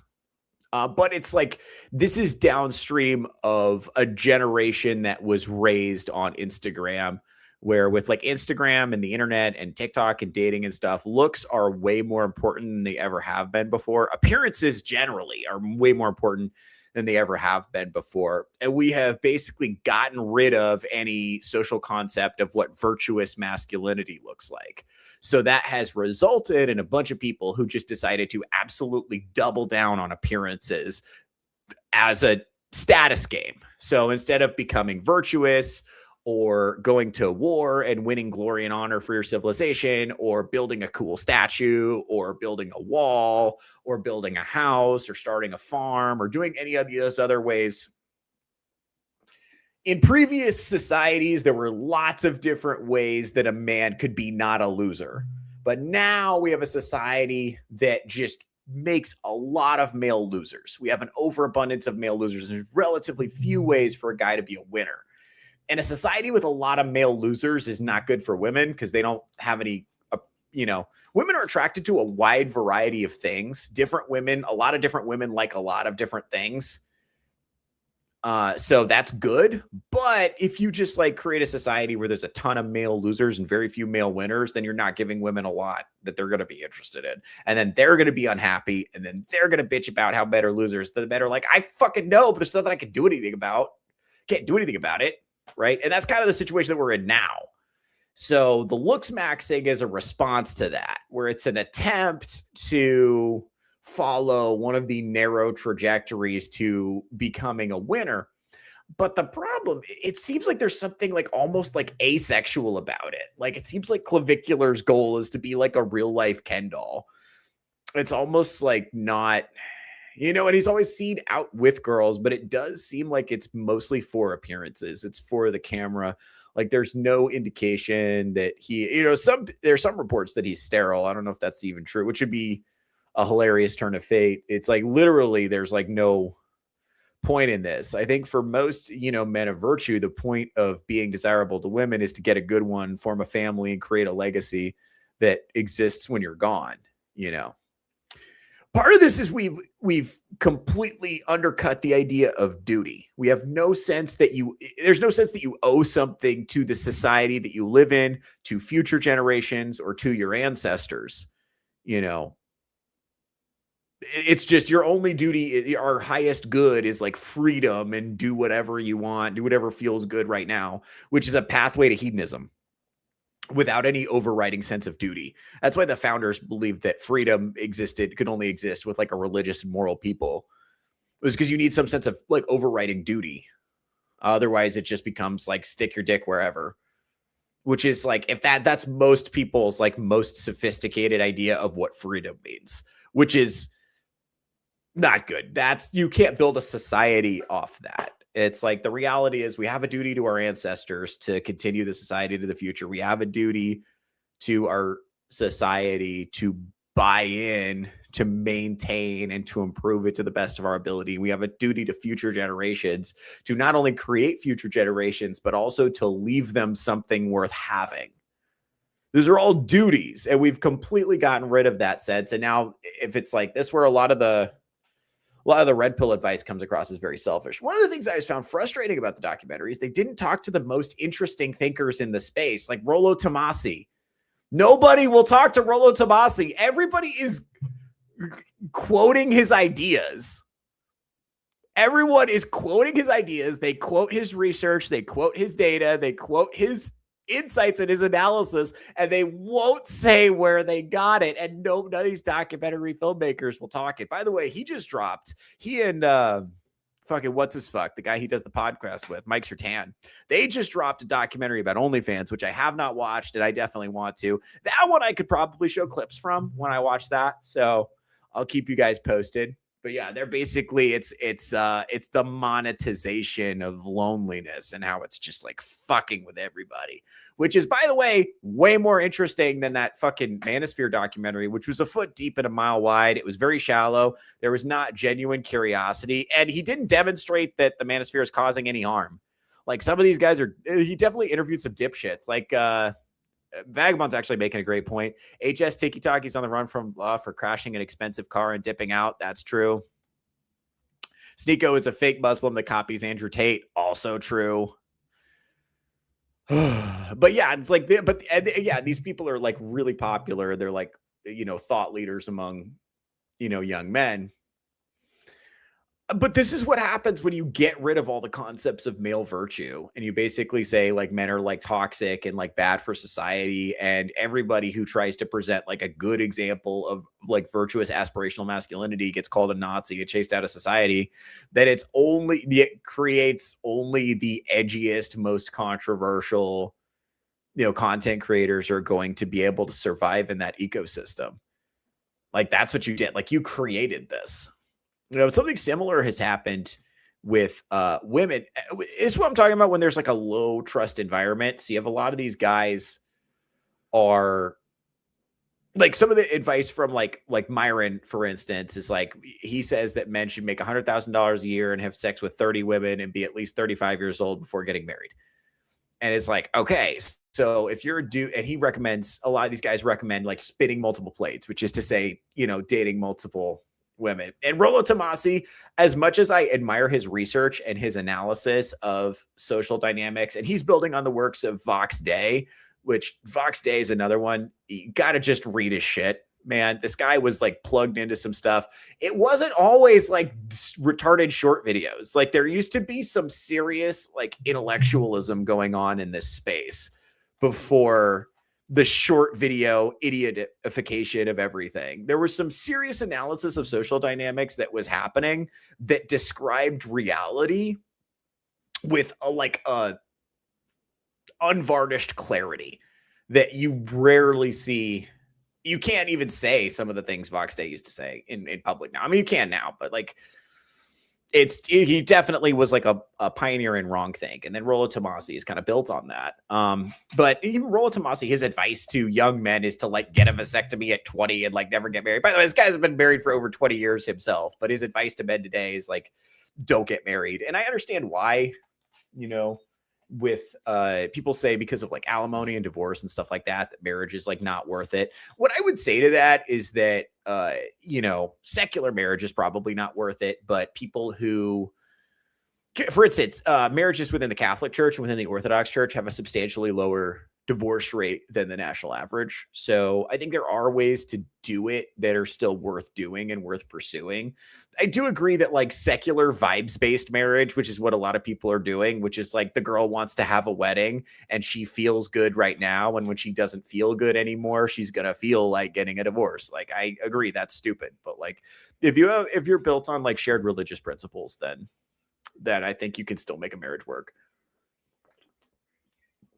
I do, but but like that advice is like very, very, very selfish. One of the things that I want to talk about is like, when I say, one of the reasons like cold approach doesn't work anymore, one of the reasons that dating is so broken is because everything is extremely selfish to the point of being irrational, at the point of being like ridiculous. So it's like nobody can trust anybody. So when I say it's a low trust environment, that's what I say that a lot. And what I'm really talking about is like men and women are kind of in almost like a prisoner's dilemma from like a game theory perspective. So I want to try to like touch on that a little bit, and we'll see if I can make this concept digestible for a general audience. It's like so like men and women are meeting each other in the current dating meta. Best optimal outcome for everybody is they form a cooperative relationship where they both forego other partners. Right? But I don't know if you're going to betray me and she doesn't know if I'm going to betray her. Right? So there's that hidden information. So even though it would be better if we both didn't defect, worst possible option for me is that I forego other partners and she has other partners. Worst option for her is that she forgoes other partners and I have other partners. Right? So that's the worst scenario. The second best option is that for her is she just betrays me. That's the second best option. Neither of us betray each other. Second best option for her is she betrays me. Second best option for me is I betray her and I just get multiple partners. So this is creating like a situation where the first best option is both people buy in. The second best option is defection. So basically we have a bunch of double defectors trying to form relationships with each other. That's basically what's happening because I can't trust you to not defect and you can't trust me to not defect. So we're both just going to defect. And then nobody has the best. Everybody's got the second best option. Like, I'd rather not do this, but you haven't left me a choice. Because if I don't do this, then I'm left with my worst possible option. Right. So that from a game theory perspective, everybody's defecting because we sort of have like a prisoner's dilemma situation where best case scenario is we both cooperate, but I can't guarantee your cooperation and I have no way of verifying your cooperation. So I'm going to take the second best option, which is I defect. And since everybody's defecting, which is to say seeking out multiple partners or seeking out other partners or like not committing, it ends up being just like fucking disastrous. It sucks. It's terrible. And that of course is like, and by the way, because of, with dating apps, social media and everything, we've essentially defaulted back to, more or less polygamy where everybody's trying to get the best option. I'm trying to get the best available thing for me without regard for what's good for that person or what I bring to the relationship. I'm just trying to get the best thing for me. So it's like very, very selfish. And this is downstream of like red pill guys who are giving this advice are basically closeted. I don't know if they are closeted. I don't know if Nick Fuentes is literally closeted, but even though he's not really red pill exactly, he's kind of he kind of hangs out with these guys, but he's kind of more in the politics space. But Fuentes is almost certainly closeted. Clavicular is almost certainly closeted. Myron Gaines is almost certainly closeted. Andrew Tate, I'm not sure about, but a lot of people say that about him. I'm not sure about Andrew Tate. I think Tristan Tate is definitely not. Andrew Tate has children, so it's hard to say. But Myron Gaines definitely is. Nick Fuentes almost certainly is. Clavicular almost certainly is. I think this obsession with male beauty certainly seems gay. I mean, I don't know that it is gay, but it certainly seems gay. And then the people giving women advice are basically, saying, oh, well, you need to extract as many resources from men as possible before giving them sex. And it's like, that's what prostitutes do. And the women who are giving this advice in some cases are literally prostitutes. I don't know if you guys know about the rapper Saweetie. This is something you guys may not have heard of. But this is a woman who was like kind of like made music about how she, has sex with like rich guys or whatever. And she dated numerous rappers. And it came out that she was like a yacht girl, or she was like actually working as an escort. That's how she was funding her lifestyle.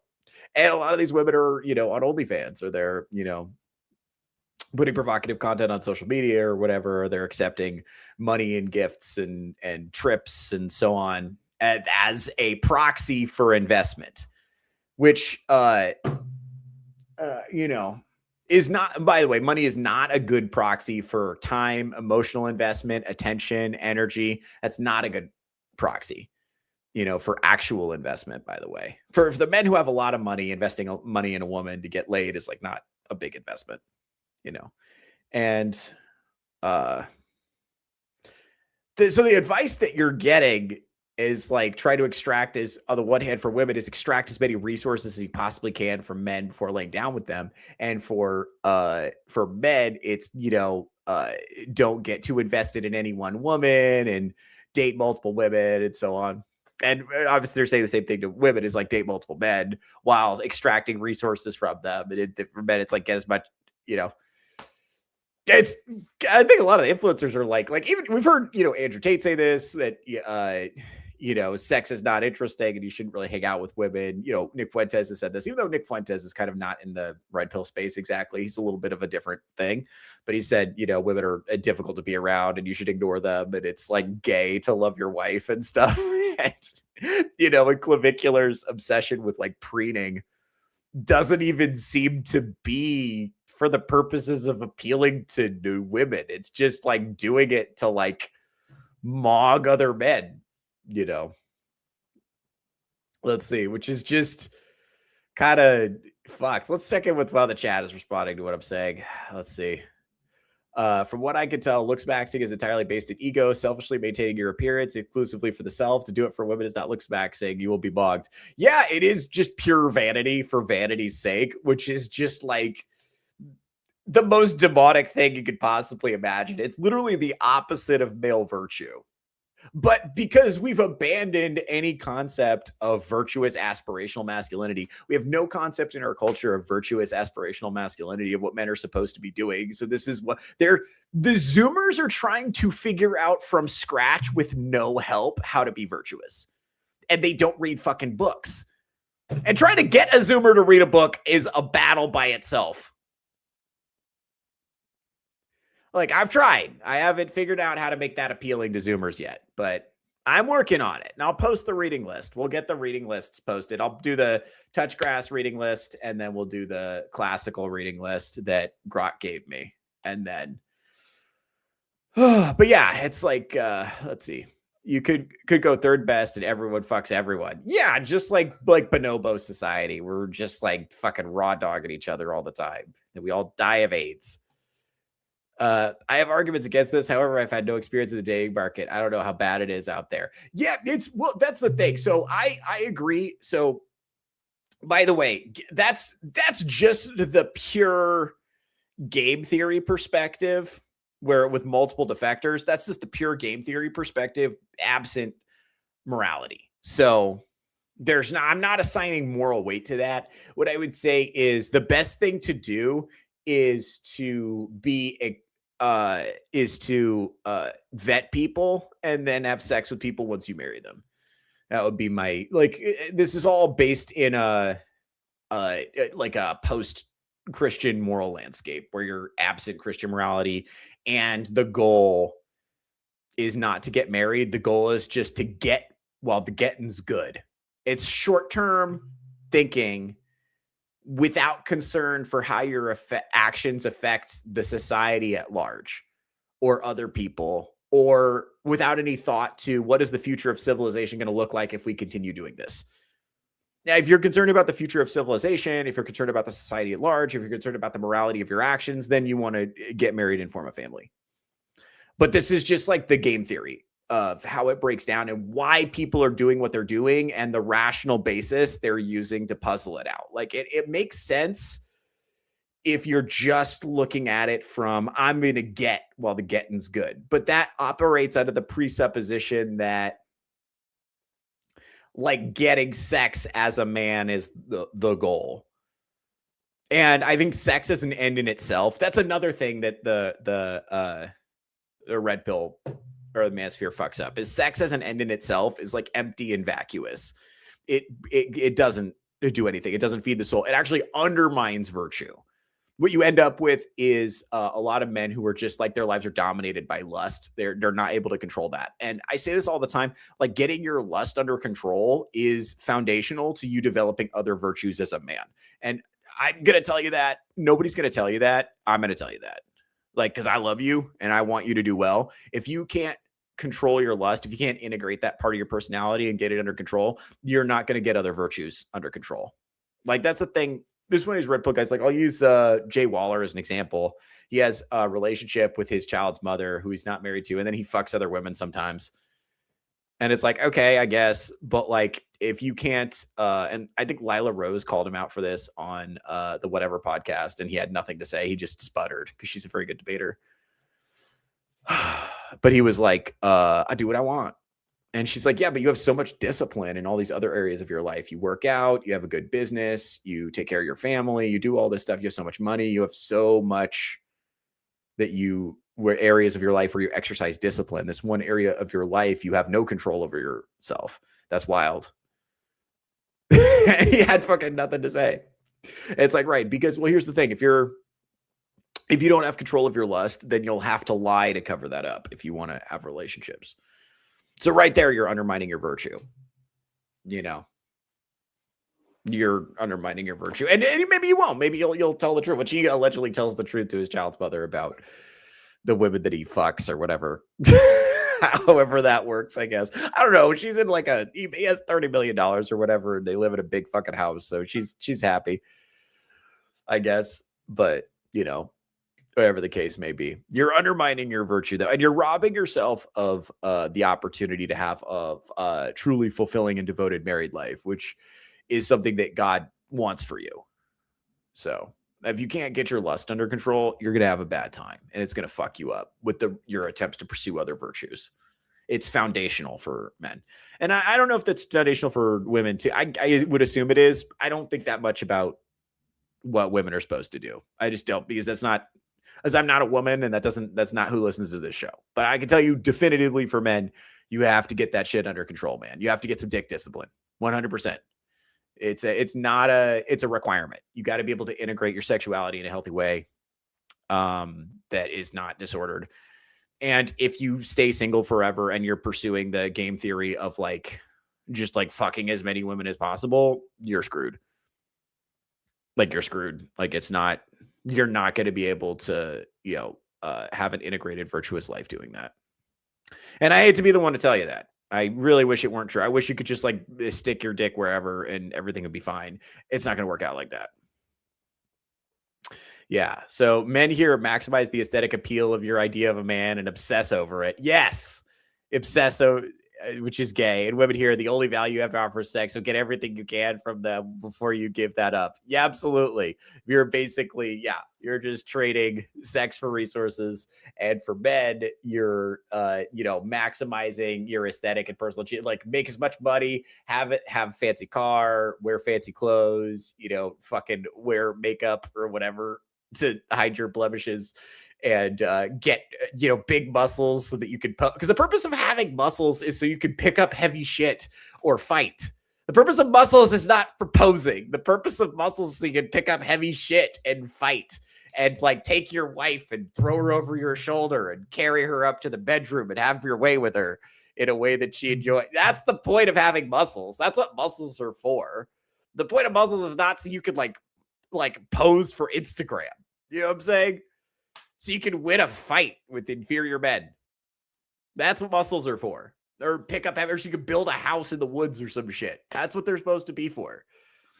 The point of looking good and having your shit together financially is not so that you can take sick pictures in front of your Bugatti. It's so that you can create a legacy of financial stability and create some kind of like safety for your children and your family from the dangers of the world. That's the point of it. Like, it's just doing. And the thing is, like, women exchanging your sexuality for like gifts and designer handbags and vacations and all this stuff. It's like none of that is going to create any financial safety for you. Well, first of all, it's not going to create long-term financial safety. Second of all, the sex that you have as part of a transaction isn't going to be like enjoyable. Because for women, sex is really, and this is not true for all women, but this is broadly speaking true. The only sex they really enjoy comes if it's connective, if they're connecting with a man that they like really are attracted to and respect. And the reality is, if there's a man who's paying for sex, they don't respect him that much. Like if the woman likes you and respects you, she'll fuck you for free. And she'll fuck you on a cardboard box if she really likes you and respects you and thinks what you're doing is cool. And I'd say this as a man who's like, I'm in full transparency.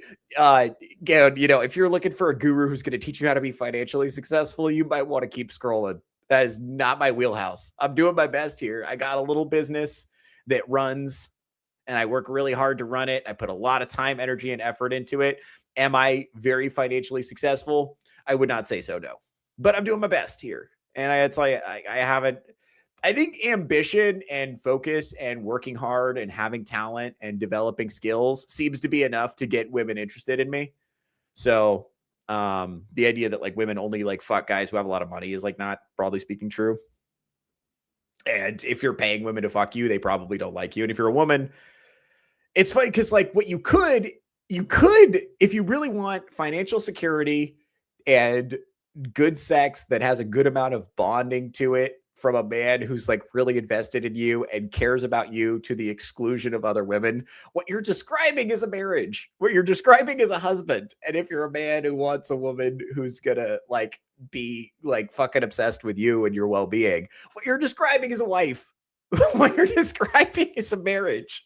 But we're trying to like reverse engineer that with like a roster. And it's like you can't get the same kind of like security and comfort and positivity that you would get from a marriage with roster dating. You just can't. They're trying to like, it's a port. Like I said, this is the second best option for human flourishing is defection. It's the second best option, and it's a distant second. It's just, and it really what it is just self-defense against being cuckolded. And it's a distance, like it's not even close, really. It's not even really close. It's not good. But people are choosing it because they don't want to deal with the humiliation of being cuckolded without being preemptive about it. Which is just making everyone miserable. And that's the advice that people are getting. And it's just why I titled this episode, Stop Taking Advice from People Who Hate You. Because the prostitutes that are giving us advice to women and the like, fucking male Ken dolls that are giving this advice to men fucking hate the people who follow them, which is why they try to sell them like Ponzi schemes and fake university courses and subscriptions to nothing, and why they'll criticize these guys, these influencers. They'll criticize OnlyFans models and call them whores till the cows come home, and then advertise them in their fucking Telegram chats and try to be like, hey, by the way, I'm hanging out with this OnlyFans model. I'm going to call her a whore. But then a bunch of you sad fuckers are going to go home and sign up for her shit and beat off to her photos, which is like, that's the opposite. That's what I'm saying. It's not only that it's not encouraging virtue, it's actively profiting off of the degenerate state of society and making the degenerate state of society actively worse. That's what it's doing, and that's why it's reprehensible. And I agree with that. I agree that's something that we shouldn't do. But the problem is a bunch of normal people, a bunch of normal women are getting their dating advice from prostitutes who are advertising, hey, I live a glamorous lifestyle and I'm really cool and awesome, but they're not seeing the actual nitty gritty of like living that life, because that's not what's being shown on social media. So a lot of women are not thinking critically about that. They're just like, that woman is hot and seems to have cool stuff. I want to be hot and have cool stuff, so I'm going to do what she said.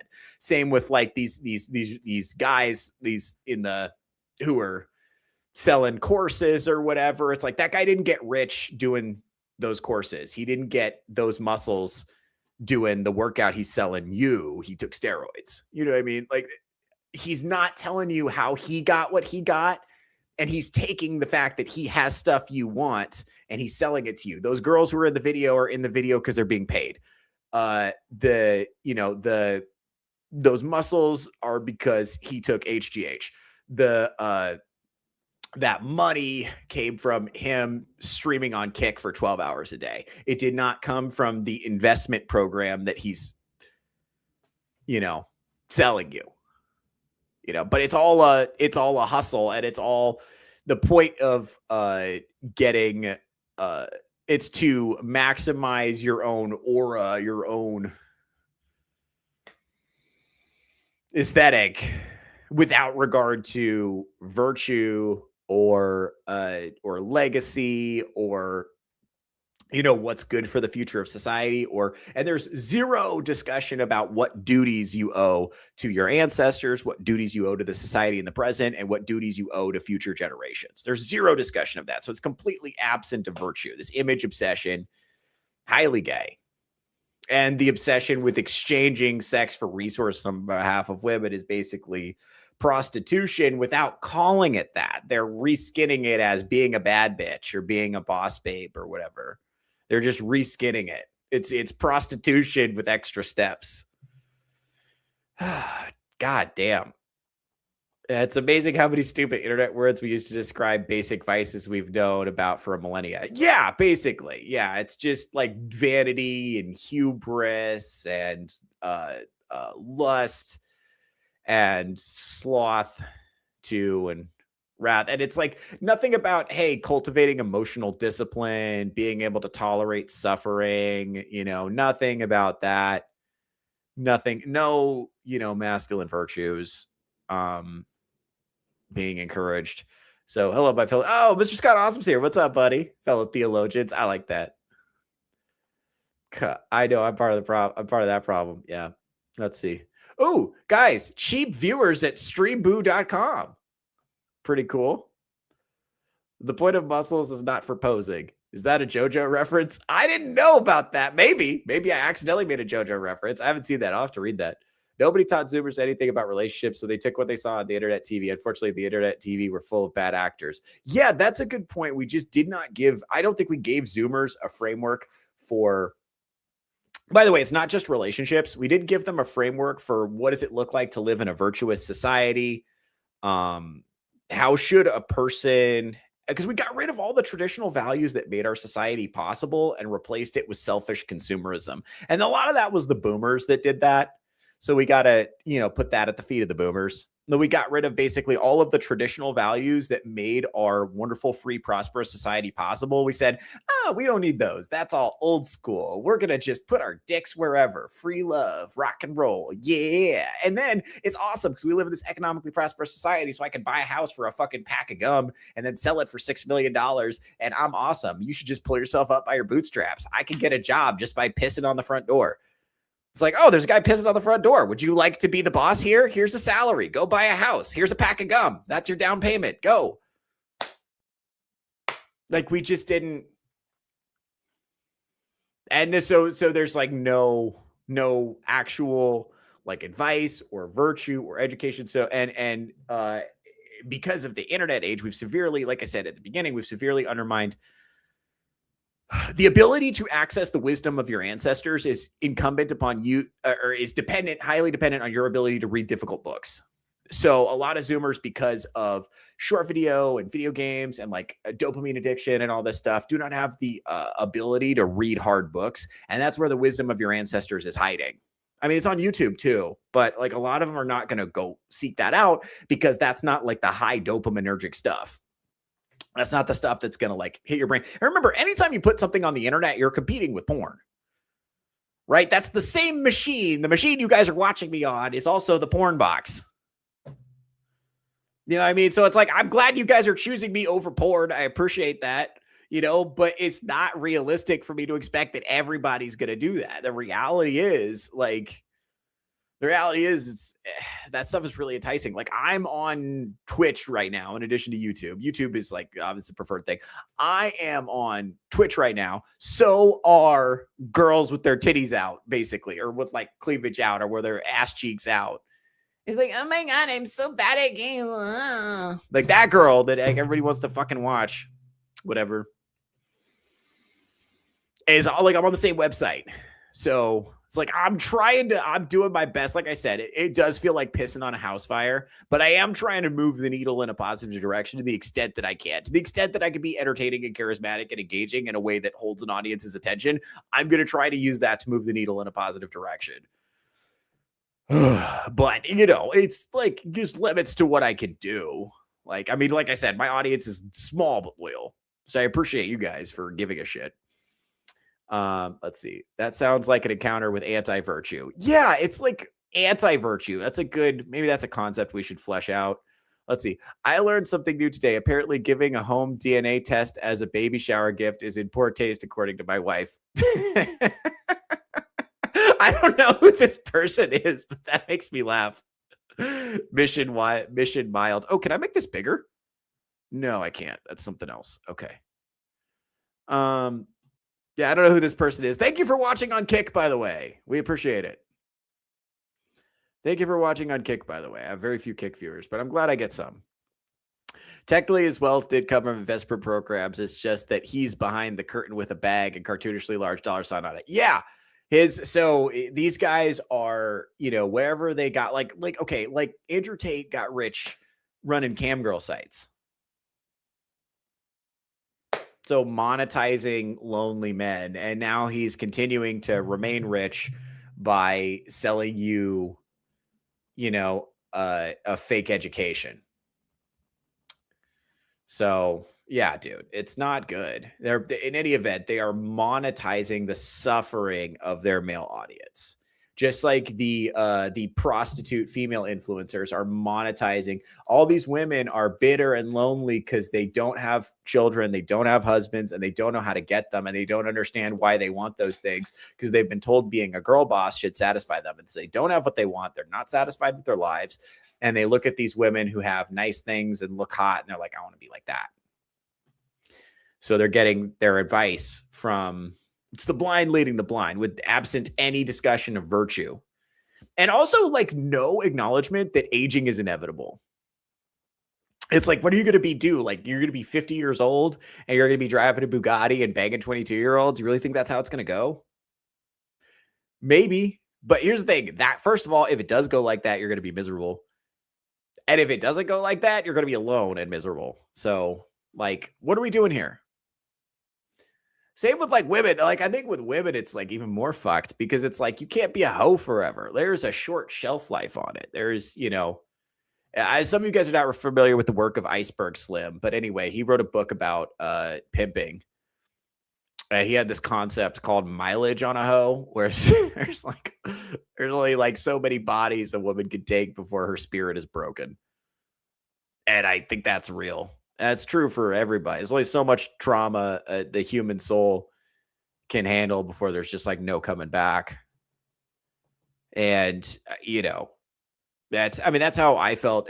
I'm completely burnt out on hookup culture to the point that I don't enjoy casual sex at all. Like, I don't enjoy it while it's happening, and I feel horrible after it's done. Like, there's no enjoyment that comes from like non-connective casual sex. Like, I get zero pleasure from it now because like the reward pathway to my brain is just cooked on that, I mostly don't feel anything. Like, it takes a lot. It's like one of the reasons that I can people like, have said that people see me in the wilds. I do have a somewhat of an ability to like talk to women, which is cool. But like, that's mostly because like I don't feel like fear or excitement when I do it. It's just like I'm pretty much emotionally neutral. Like, I don't like my nervous system is not activated. Like, it takes a lot. Like, it's very rare that I'm around a person that causes me to have any kind of like excitement or activation or butterflies or nervousness or anything like that. Like, I mostly don't feel those things anymore because I'm pretty cooked. It's a bummer, right? I wish, it is, it's like you think, oh, these things are impediments to me getting what I want. It's like, actually, no, those are like part of what makes life worth living. That's called having a full human emotional range. And if it were gone, you would miss it, So that's a huge bummer. And I imagine with these girls that are out here just like, fucking for handbags or whatever, it's probably that times 1,000. Or these chicks that are like fucking Arab dudes or getting like pissed on by Arab dudes for a trip to Dubai or whatever, which I've heard of. To look up porta potty parties, by the way. Look that shit up, dude. I'm telling you, and that's on the extreme end. I mean, remember, most women are not doing that, but there's like a lot of, these women you think are wealthy, famous influencers are actually just like literally prostitutes.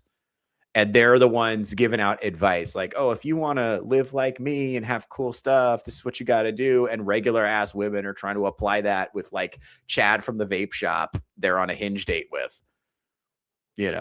So that's why the shit ain't working. To be fair, I'm not sure where to invest to make Dave Ramsey shit come true. Yeah, I don't think the Dave Ramsey model of how to get rich just is not viable for millennials, unfortunately. Like that economy is over. If you've got a good book to listen to, I've got a lot of snow to shovel. I'd love to productive listen to while I do that. Okay, I will text you. I will say if it's just going to be one, we'll start with that. I'm going to post the whole reading list on my YouTube, probably either later today or tomorrow. I'm going to post the Theo reading list, and then I'll post the one Grok gave me that I got to work through to get a classical education. But it's going to be a lot of fun. We're going to be focusing. I'm going to try to make reading cool again. So that's something we're going to be doing on this channel. Boardbach looks like workbox. Yeah. Hold on. Some of them are entertaining, like Emaru and Extra Emily. Oh, you would fucking defend fucking Twitch thoughts. Vagabond.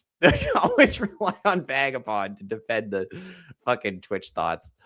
No, you could always get into React content. Good excuse to get something jiggly on screen. Yeah, dude. I have to participate in the horror economy somehow. Yeah, I think you'd like JoJo's Bizarre Adventure. I personally believe it is the autistic power fantasy. I've yet to be an autistic that disagrees. That's a good recommendation. We'll have to get into that. Vagabond, do you agree? Let me know. Berserk is a good book. Berserk is incredible. I actually just finished volume 1 of the big fucking books, and I've got volume 2 on order at the library. So that'll be here soon. Berserk is fucking great. So shout out to everybody who recommended Berserk to me, which is mostly Vagabond. He's trying to get me. Vagabond, by the way, go subscribe to his channel. He has a show called I Swear It's Not Hentai. By the way, I know some of you are anime fans. Jason, I know you're an anime fan. If you like anime, go watch his show. It's super fun, super funny. He's a cool guy. And he has been trying to get me to watch this shit for a while. So now I'm reading a bunch of different mangas. I'm reading Berserk, Black Lagoon, Fullmetal Alchemist, Fairy Tail, and Dragon Ball. And I might be forgetting some, but I'm going through them like one issue at a time every time I have access to them. So they're at the library. You can basically just read the whole thing for free. I guess it's like, which is crazy because they've got like these big fucking Berserk books that are probably like 40 or 50 bucks a piece if you buy them. And there's like 40 volumes or whatever. It's like, or no, it's not 40. It's like 15 volumes or something like that in the big books. And you can just read it. Berserk is like fucking gangster. That will put hair on your chest, dude. And it's crazy. I didn't know this. Berserk is like everything I like. It reminds me a lot of Elden Ring. So if you're a big like Elden Ring fan, if you like dudes with big fucking swords fighting hideous monsters, then Berserk is for you. It's also like, it reminds me a lot of The Witcher too. So it's like everything I like. It's like a brooding, male protagonist who solves all his problems by hitting shit with a big fucking sword. Which is like, what's not to love? That's great. And the art is not fussy. It's very like no frills. It's not fussy. It's a good work. It's a good work. Berserk inspired Elden Ring and the whole Souls series. Okay, that makes sense. That's why it's like that then. That's why it's so similar. Okay, that makes sense. Thank you, Vagabond. So that's why I have a good audience. Let's see. The Dave Ramsey stuff works for debt resolution, so definitely follow that. Just make sure you find a good investment agent to help you. Big time. Lacking a certain emotion, difficulty feeling a certain way, or did a sin take a piece of your soul? Good question. Yeah, I do wonder that. And the other thing too is like, I wonder if there's a way to get it back. I do wonder that. I wonder if the physiological changes from like, because here's the thing with that downstream of, this is the way I describe it with like promiscuity. The way it works is like, it's like fucking Horcruxes from Harry Potter, if you're familiar with that, where you like split so if you have sex with one girl, that's like the other half of your soul. And then when she's gone, you've still got half a soul. So the next one, you're splitting half of a half. And then it's like half of a half. And it's just like, the more you get in that habit of like abandoning people, it just becomes easier to abandon people and much, much, much, much, much harder to bond with them. And I do think you can recover that to some degree. I don't know if you can ever like fully recover it, but I think you can recover that pretty substantially if you just put the work in. But it takes a long time and it's very difficult, which is why I say that the best bet is to just not be promiscuous to begin with. That's probably your best bet. It's just like not healthy for men or women, by the way. And that's another thing that red pill does wrong is it encourages male promiscuity while demonizing female promiscuity. It's like, actually, it would be better for everyone if we just formed good relationships and just like stopped fucking around so much. Like that'd be better for everyone, you know? Like, I mean, but let's see. Hail everyone. Oh, fuck. Weasel's here. What's up, buddy? Weasel, friend of the channel. All right, folks. Let's see. Let's get rid of the rest of the chat. JoJo's a weird and niche. If you like it, you'll love it. If it's not your thing, I wouldn't recommend it. Let's see. Primal seasons 1 and 2. I'm going to have to check that out. Spelled Horcrux. That's good. We weren't meant to have sex with people we'll never see again. Fuck the boomer hippies who told us this lie. Yeah, dude. It's like... well, and I will say, like, just from a purely biology perspective, it's like that there's the dual mating strategy, there's the pair bonding and parental investment mating strategy, and then there's like the fucking dash mating strategy. And men and women both have dual mating strategies. But in terms of like the purpose of that is to get access to, passing on your genetics at a relatively low cost. The purpose of that is not to just like, if you're using it as just like cheap thrills, the diminishing returns on that are really significant, and you do significantly undermine your ability to form stable relationships later on. And so that's why the Bible is so hard on that. That's why the church is so hard on that. Is because it undermines your ability to get married, stay married, be satisfied within your marriage.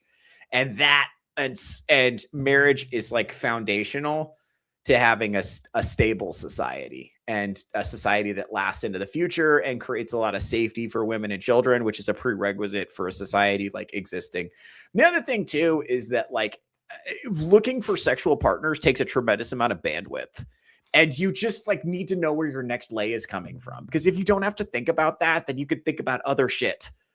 It just frees up a ton of bandwidth. So you can just like focus on like actual important problems, because that's such a persistent nagging thing. You're like, God damn it, I need to go get pussy or I'm not going to be able to think straight. It's just nice to know where your next one is coming from. And as long as you know where your next one is coming from, then you don't have to fucking think about it. And you can focus on your career and like virtue and like the problems in the broader society within your sphere of influence that you can, work on. And then you're harder to lie to. It's harder for the media to lie to you because you have like real people in your life that you care about that you can focus on. I think a lot of this obsession with the news is because people don't have kids. And yeah, it's weird. There are people with kids that are obsessed with like bullshit that's going on in the news too. I will say that. It's a weird amount of people like ICE protesters or whatever. Like there's a weird amount of people who do have kids and are still obsessed with the news, which I don't get. But like a lot of it's just like people with like no romantic prospects and no children and no like marriage, whatever, and no nothing. And they're just like obsessed with the news. That's why. It's because their just life is just empty. That's what a lot of people are obsessed with it. I think like, but I think having a family to actually take care of is a significant, that will act as sort of it'll cock block their ability to brainwash you. It sort of inoculates you against media brainwashing to some degree. And maybe that's not true. I think religion also does that too. Like I can never be too sucked into political bullshit because I'm a Catholic first. And so I always go back to that because that's not going to change. Like church doctrine doesn't change. The prayers don't change. The scriptures don't change. So I can always go back to that year after year after year. It's always going to be the same. Whatever the issue of the day is going to change, and everyone always thinks, if you read history, everyone always thinks that the issue of the day is the most important thing. And then in like 100 years, it doesn't fucking matter. Or like 50 years or 20 years, even, it doesn't fucking matter. There's a different issue of the day. Right. But the religions transcend that throughout time. So, and the church does change a little bit, but, very slowly, a lot more stability there. So So I think you can draw a lot of benefit from that. And also your guide for virtue. You can get a lot of that from the church. And what's crazy about like catering your looks for the internet age is like this plastic surgery obsession, which is taking over both men and women. They're plastic surgerying themselves, surgically altering themselves to like look better on Instagram. Like Cardi B looks like a fucking cartoon right now. Cardi B, I have a shout out to Cardi B, friend of the channel. I have a Cardi B body pillow. But it's what she used to look like. It's not what she looks like now. Like she's had like all kinds of work done on her face, BBL, fake tits, all kinds of shit now. She's had all kinds of work done. She looks like a fucking cartoon, man. And it's not just her. It's like plastic surgery is like ubiquitous. Like everybody, a lot of women are getting work done. And a lot of men too. It's crazy how much that's going around. And it's all just like this image obsession. And it's like your image just wouldn't fucking matter as much if you had children to worry about, because then you're not thinking about yourself. You're thinking about the future of civilization kind of as made manifest within your children, you know? Like people with kids just don't have time to worry about this shit, man. I'm telling you. And what's crazy is like Cardi B has a bunch of kids. I guess she's an entertainer, so it's different. Her whole life is like image, but like, you know, it's crazy.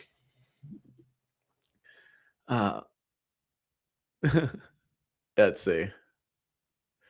It's wild to see how the world is going to end every week, though. Yeah, dude. It does seem like there's always an existential world-ending threat that never quite comes to fruition. Theo always thinking about the comings and goings and comings, working through the tension to figure out what the rub is. So Weasel has a continuing theory that my whole show is just me manifesting my sexual repression, and I just need to squeeze one off and I'll probably settle down. And he might be right, by the way. I'm not ruling out that his theory is correct. I'm not ruling that out, by the way. It may be that I'm like not this irritable normally. I just really need to get laid. That could be it. I'll be real with you. You'll know if I'm getting pussy regularly too, because you'll never see my ass again. I'll never see another one of these shows. Oh man, they're altering themselves to look like they're filters, and they're too stupid to realize the filters will keep changing. Exactly. And like, what's really gonna not look good is the BBLs.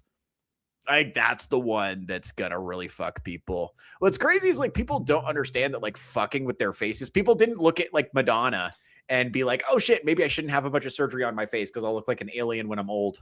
Versus like Dame Judi Dench, who looks great. You know, I mean, I wouldn't fuck. I mean, I might fuck Dame Judi Dench for the story. You know, but I'm not like, oh yeah, let me beat off to Dame Judi Dench or whatever. But like old ladies are supposed to look old. There's supposed to be something about like dignity. I think but the BBLs look preposterous. And look, I'm in Las Vegas, so they are everywhere. It's like, dude, and the lip filler, these women, so many women are just puffing up their lips and they're shooting their forehead full of Botox. What's crazy about that, it's not just that you can't move your forehead. You can't move your forehead. So moving your forehead when you're listening to people and like mirroring their like movements is how you like empathize with them.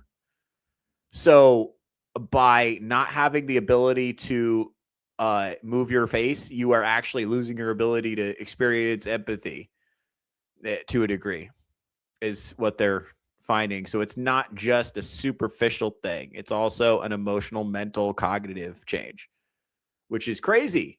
It's crazy. But like, it's like, I just don't think we're like fully considering what we're fucking with here. And the BBLs, that's going to be a horrible long-term choice. Imagine how many old ass ladies are going to be walking around with like saggy BBLs and like giant fake tits and like faces that don't move and like big fucking lips. Think about how fucking ridiculous this is going to look, man. And look, here's the thing. I'm not even shitting on them. It's like, it's not their fault. They're basically, you know, I mean, here comes Theo, just white knighting for women again, but they are under an absolutely round the clock 24/7 cyber attack of like psyops trying to make them hate their physical appearance and trying to get them to modify their physical, because there's money to be made off that. There's like the people that give lip filler and give Botox and perform surgeries. Those people make money. So there's money in making women insecure because you can sell them products, you can sell them surgeries, you could sell them like, clothing, sell them shapewear, you can sell them whatever, push-up bras, whatever the fuck, makeup, whatever the fuck it is. It's you're selling them shit. Just like let's make men insecure and we'll sell them like hats and hair plugs and fucking dick pills and whatever. Look, man, I turned 35 this year. So like I'm fucking half my targeted ads are for fucking hair plugs and dick pills, man. It's bleak out here. Now, listen, those aren't problems that I have, but like, I feel bad for my brothers, man. It's like, is this what we're fucking dealing with, guys? Is this what we're fucking dealing with out here? Is it that bad out there, bro? Cinema quirks. What did I just walk into? Dude, I'm telling you, I had to, guys, tell him I had like 2 hours on like the fate of civilization and masculine virtue before I started talking about dick pills. Tell him it was a good show before. That's the only thing he heard. Tell him. Theo needs to hang out with Vagabond more. He'll get Asian girl dating ads then. No, that's true. Dude, I'm telling you. Well, I was talking about jorking it. God damn it. I hate you guys so much. No, well, I will say this. I started following a bunch of the Looks Maxers so I can, because I don't just follow Clavicular. I follow like all of them, like some of the lesser known ones too, because I'm trying to I'm just trying to track where the zeitgeist is going. And these guys the space is kind of blowing up. So I'm tracking. And what's weird, that has changed my targeted ads a lot. Like I got this ad, I'll have to post it sometime. I got this ad for like underwear for men that has like butt pads to make your butt bigger as a man, which is like, that's super gay, right? Are there women complaining that men's asses are not juicy enough? Is that a thing? Not that I'm familiar with. I haven't heard that discourse. Maybe that's going on. I don't know. And there's like padding to like make your dick look bigger, which does seem like it's targeted to gay men. No. Maybe this is because I spend so much on conditioner. That might be why I'm getting these ads. But I think it's like the Looks Maxing thing. When I followed the Looks Maxers, it definitely seems like my targeted ads have gotten gayer for sure. And it's a lot more like appearance obsessed.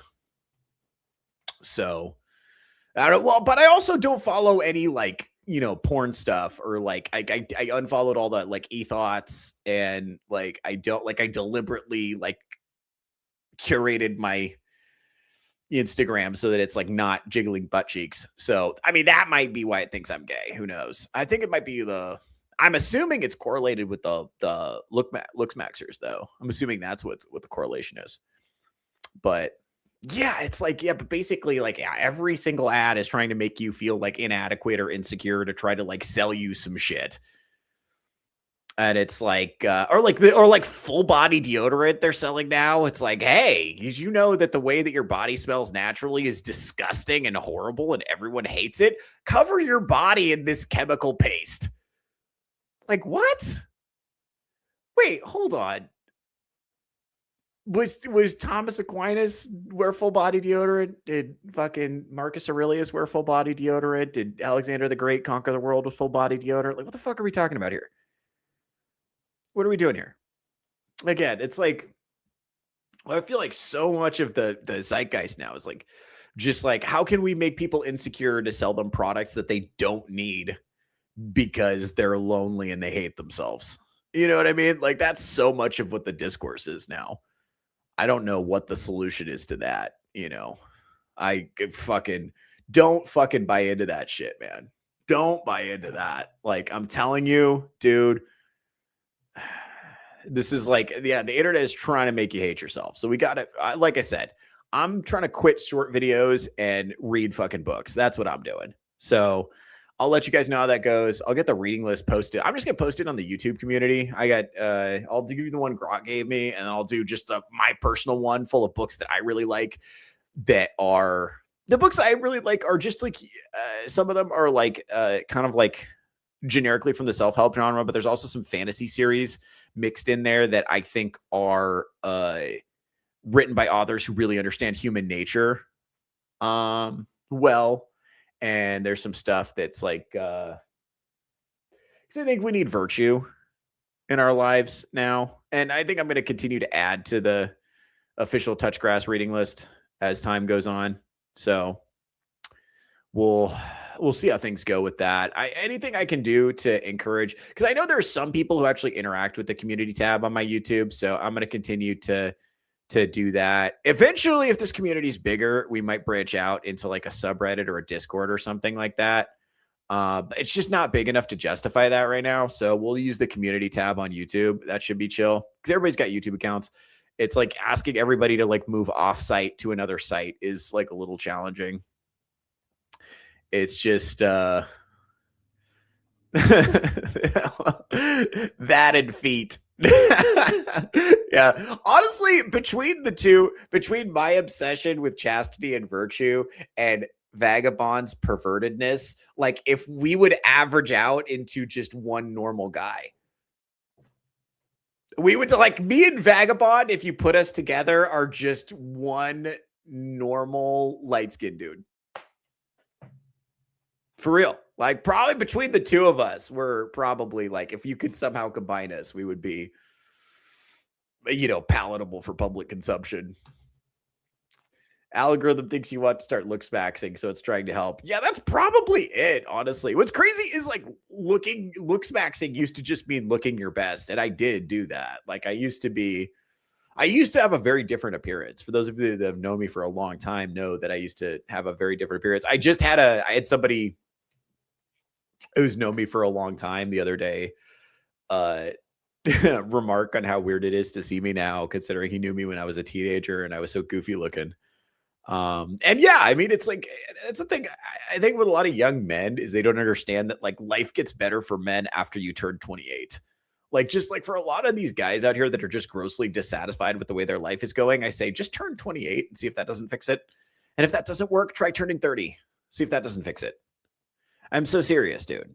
Like just lift weights, take a walk, work on your diet, and fucking read books and turn 30 and see if that doesn't fix all of your problems. Like get some skills, Should I say, yeah. Oh, yeah. The Vikings stole European women by adorning themselves with scent oils, right? It works. Yeah, for real. Help indeed. Let's see. AI has analyzed Theo, resulted in a loop going back and forth between a picture of him and the question, what is a woman? Oh, man. Theo, for the love of God, don't touch Reddit. Yeah, dude, Reddit's very degenerate and inundated with feds, from what I hear. So it's just like a tranny factory now. It's like people go to Reddit and they just become trans for some reason. I don't know what the fuck that's about. Oh man. Yeah, guys. This is great. This is good, man. Yeah. Well, anyway, guys, this is about what I wanted to do today. I think I'm going to do a little bit longer shows going forward. We're going to kind of build up to like more of like I'm going to do a couple shows a week and maybe make them like 3 hours and then splice that up for content, or I might go back to like 3 shows a week actually. So what I'm doing, guys, just to be totally transparent with you guys, is for those of you like see me on other shows, I'm going to be really significantly cutting down on my panel appearances because I just don't have the energy right now. Like I have a lot of motion in stand up right now, and that's demanding a lot more time and energy and attention and focus. And so necessarily I'm going to have to step back from streaming a little bit to focus on that. So I have to focus on, like, I'm still going to be streaming here on my channel. But that's going to be mostly where my streaming happens. I'm going to have to step back from panel shows just because, stand up is demanding a lot more of my time right now. and I have to focus on that. And a lot of that is, unfortunately, it's gay shit, like being on computer and heard it or sending emails. Hello, I would like to do stand up at your venue. It's that, but it's also like, you know, networking, and I have to go to places in person and like be seen, and I can't be at a club attending a show and on a stream at the same time. And it's like sick to be on streams and stuff. Like it's cool hanging out with the bros or whatever, but like a lot of times I'm not reaching new audiences while I'm doing that. It's like the same people who always see me, and those same people who always see me, who like me, are going to come to my channel and watch me anyway. So it's like, I have to, you know, to just like be a little more judicious with my time. So we're going to keep doing the show. I'm not sure what days I'm going to do it. Unfortunately, I think I'm going to stick with the noon time slot, because that gives me a morning to do shit, which I like. And then the noon time slot, first of all, that's really good for my East Coast homies, because that's like their like mid-afternoon kind of slump. And so that's good for them. It's good for my West Coast homies. It's good for and now I have some UK homies that we're trying to get on the show, which is fucking sick. Shout out once again, shout out to @TheRationalFemale. I know I keep shouting her out, but her channel is popping right now. So fellas, if you enjoy my content, please go over there and check out her content. She's building something over there, and we want to get motion in that direction. She's got a ton of motion right now. So we want to get some support over her way, because anytime we see a woman who's like talking about like good stuff and like not being a whore, we want to fucking signal boost that, because that's what we that's what we like on this side of the internet, folks. Oh shit. All right, guys. Yeah, I'm gonna sign off pretty soon, but it's been fucking sick talking to you guys. I'm also gonna be releasing some shorts pretty soon, so be on the lookout for that. I think I'm going to do more of like a monologue style show going forward. We're going to be doing less the clip reaction and more of like the monologue style show. Not just because that's better for shorts, but because that's the kind of shows I actually like doing. I actually don't like pulling up a bunch of videos. I like watching the shit and then like telling you what I saw. I want to kind of do like, to minimize the degree to which I'm just like reacting to other people's shit, because in order to like have a bunch of clips to react to, I have to first watch a bunch of clips, and I fucking hate watching clips. I'm trying to like check out of like the short video economy, because I don't want to be a part of that, as I am producing and contributing to it in sense of I'm making shorts because I have to, but I don't want to watch them because they make your brain retarded. All right, folks. Well, anyway, it's been fucking sick hanging out with you guys. I am going to go ahead and sign off. Please enjoy the intro to my other show, Touch Grass, as the outro to this show. Thank you very much.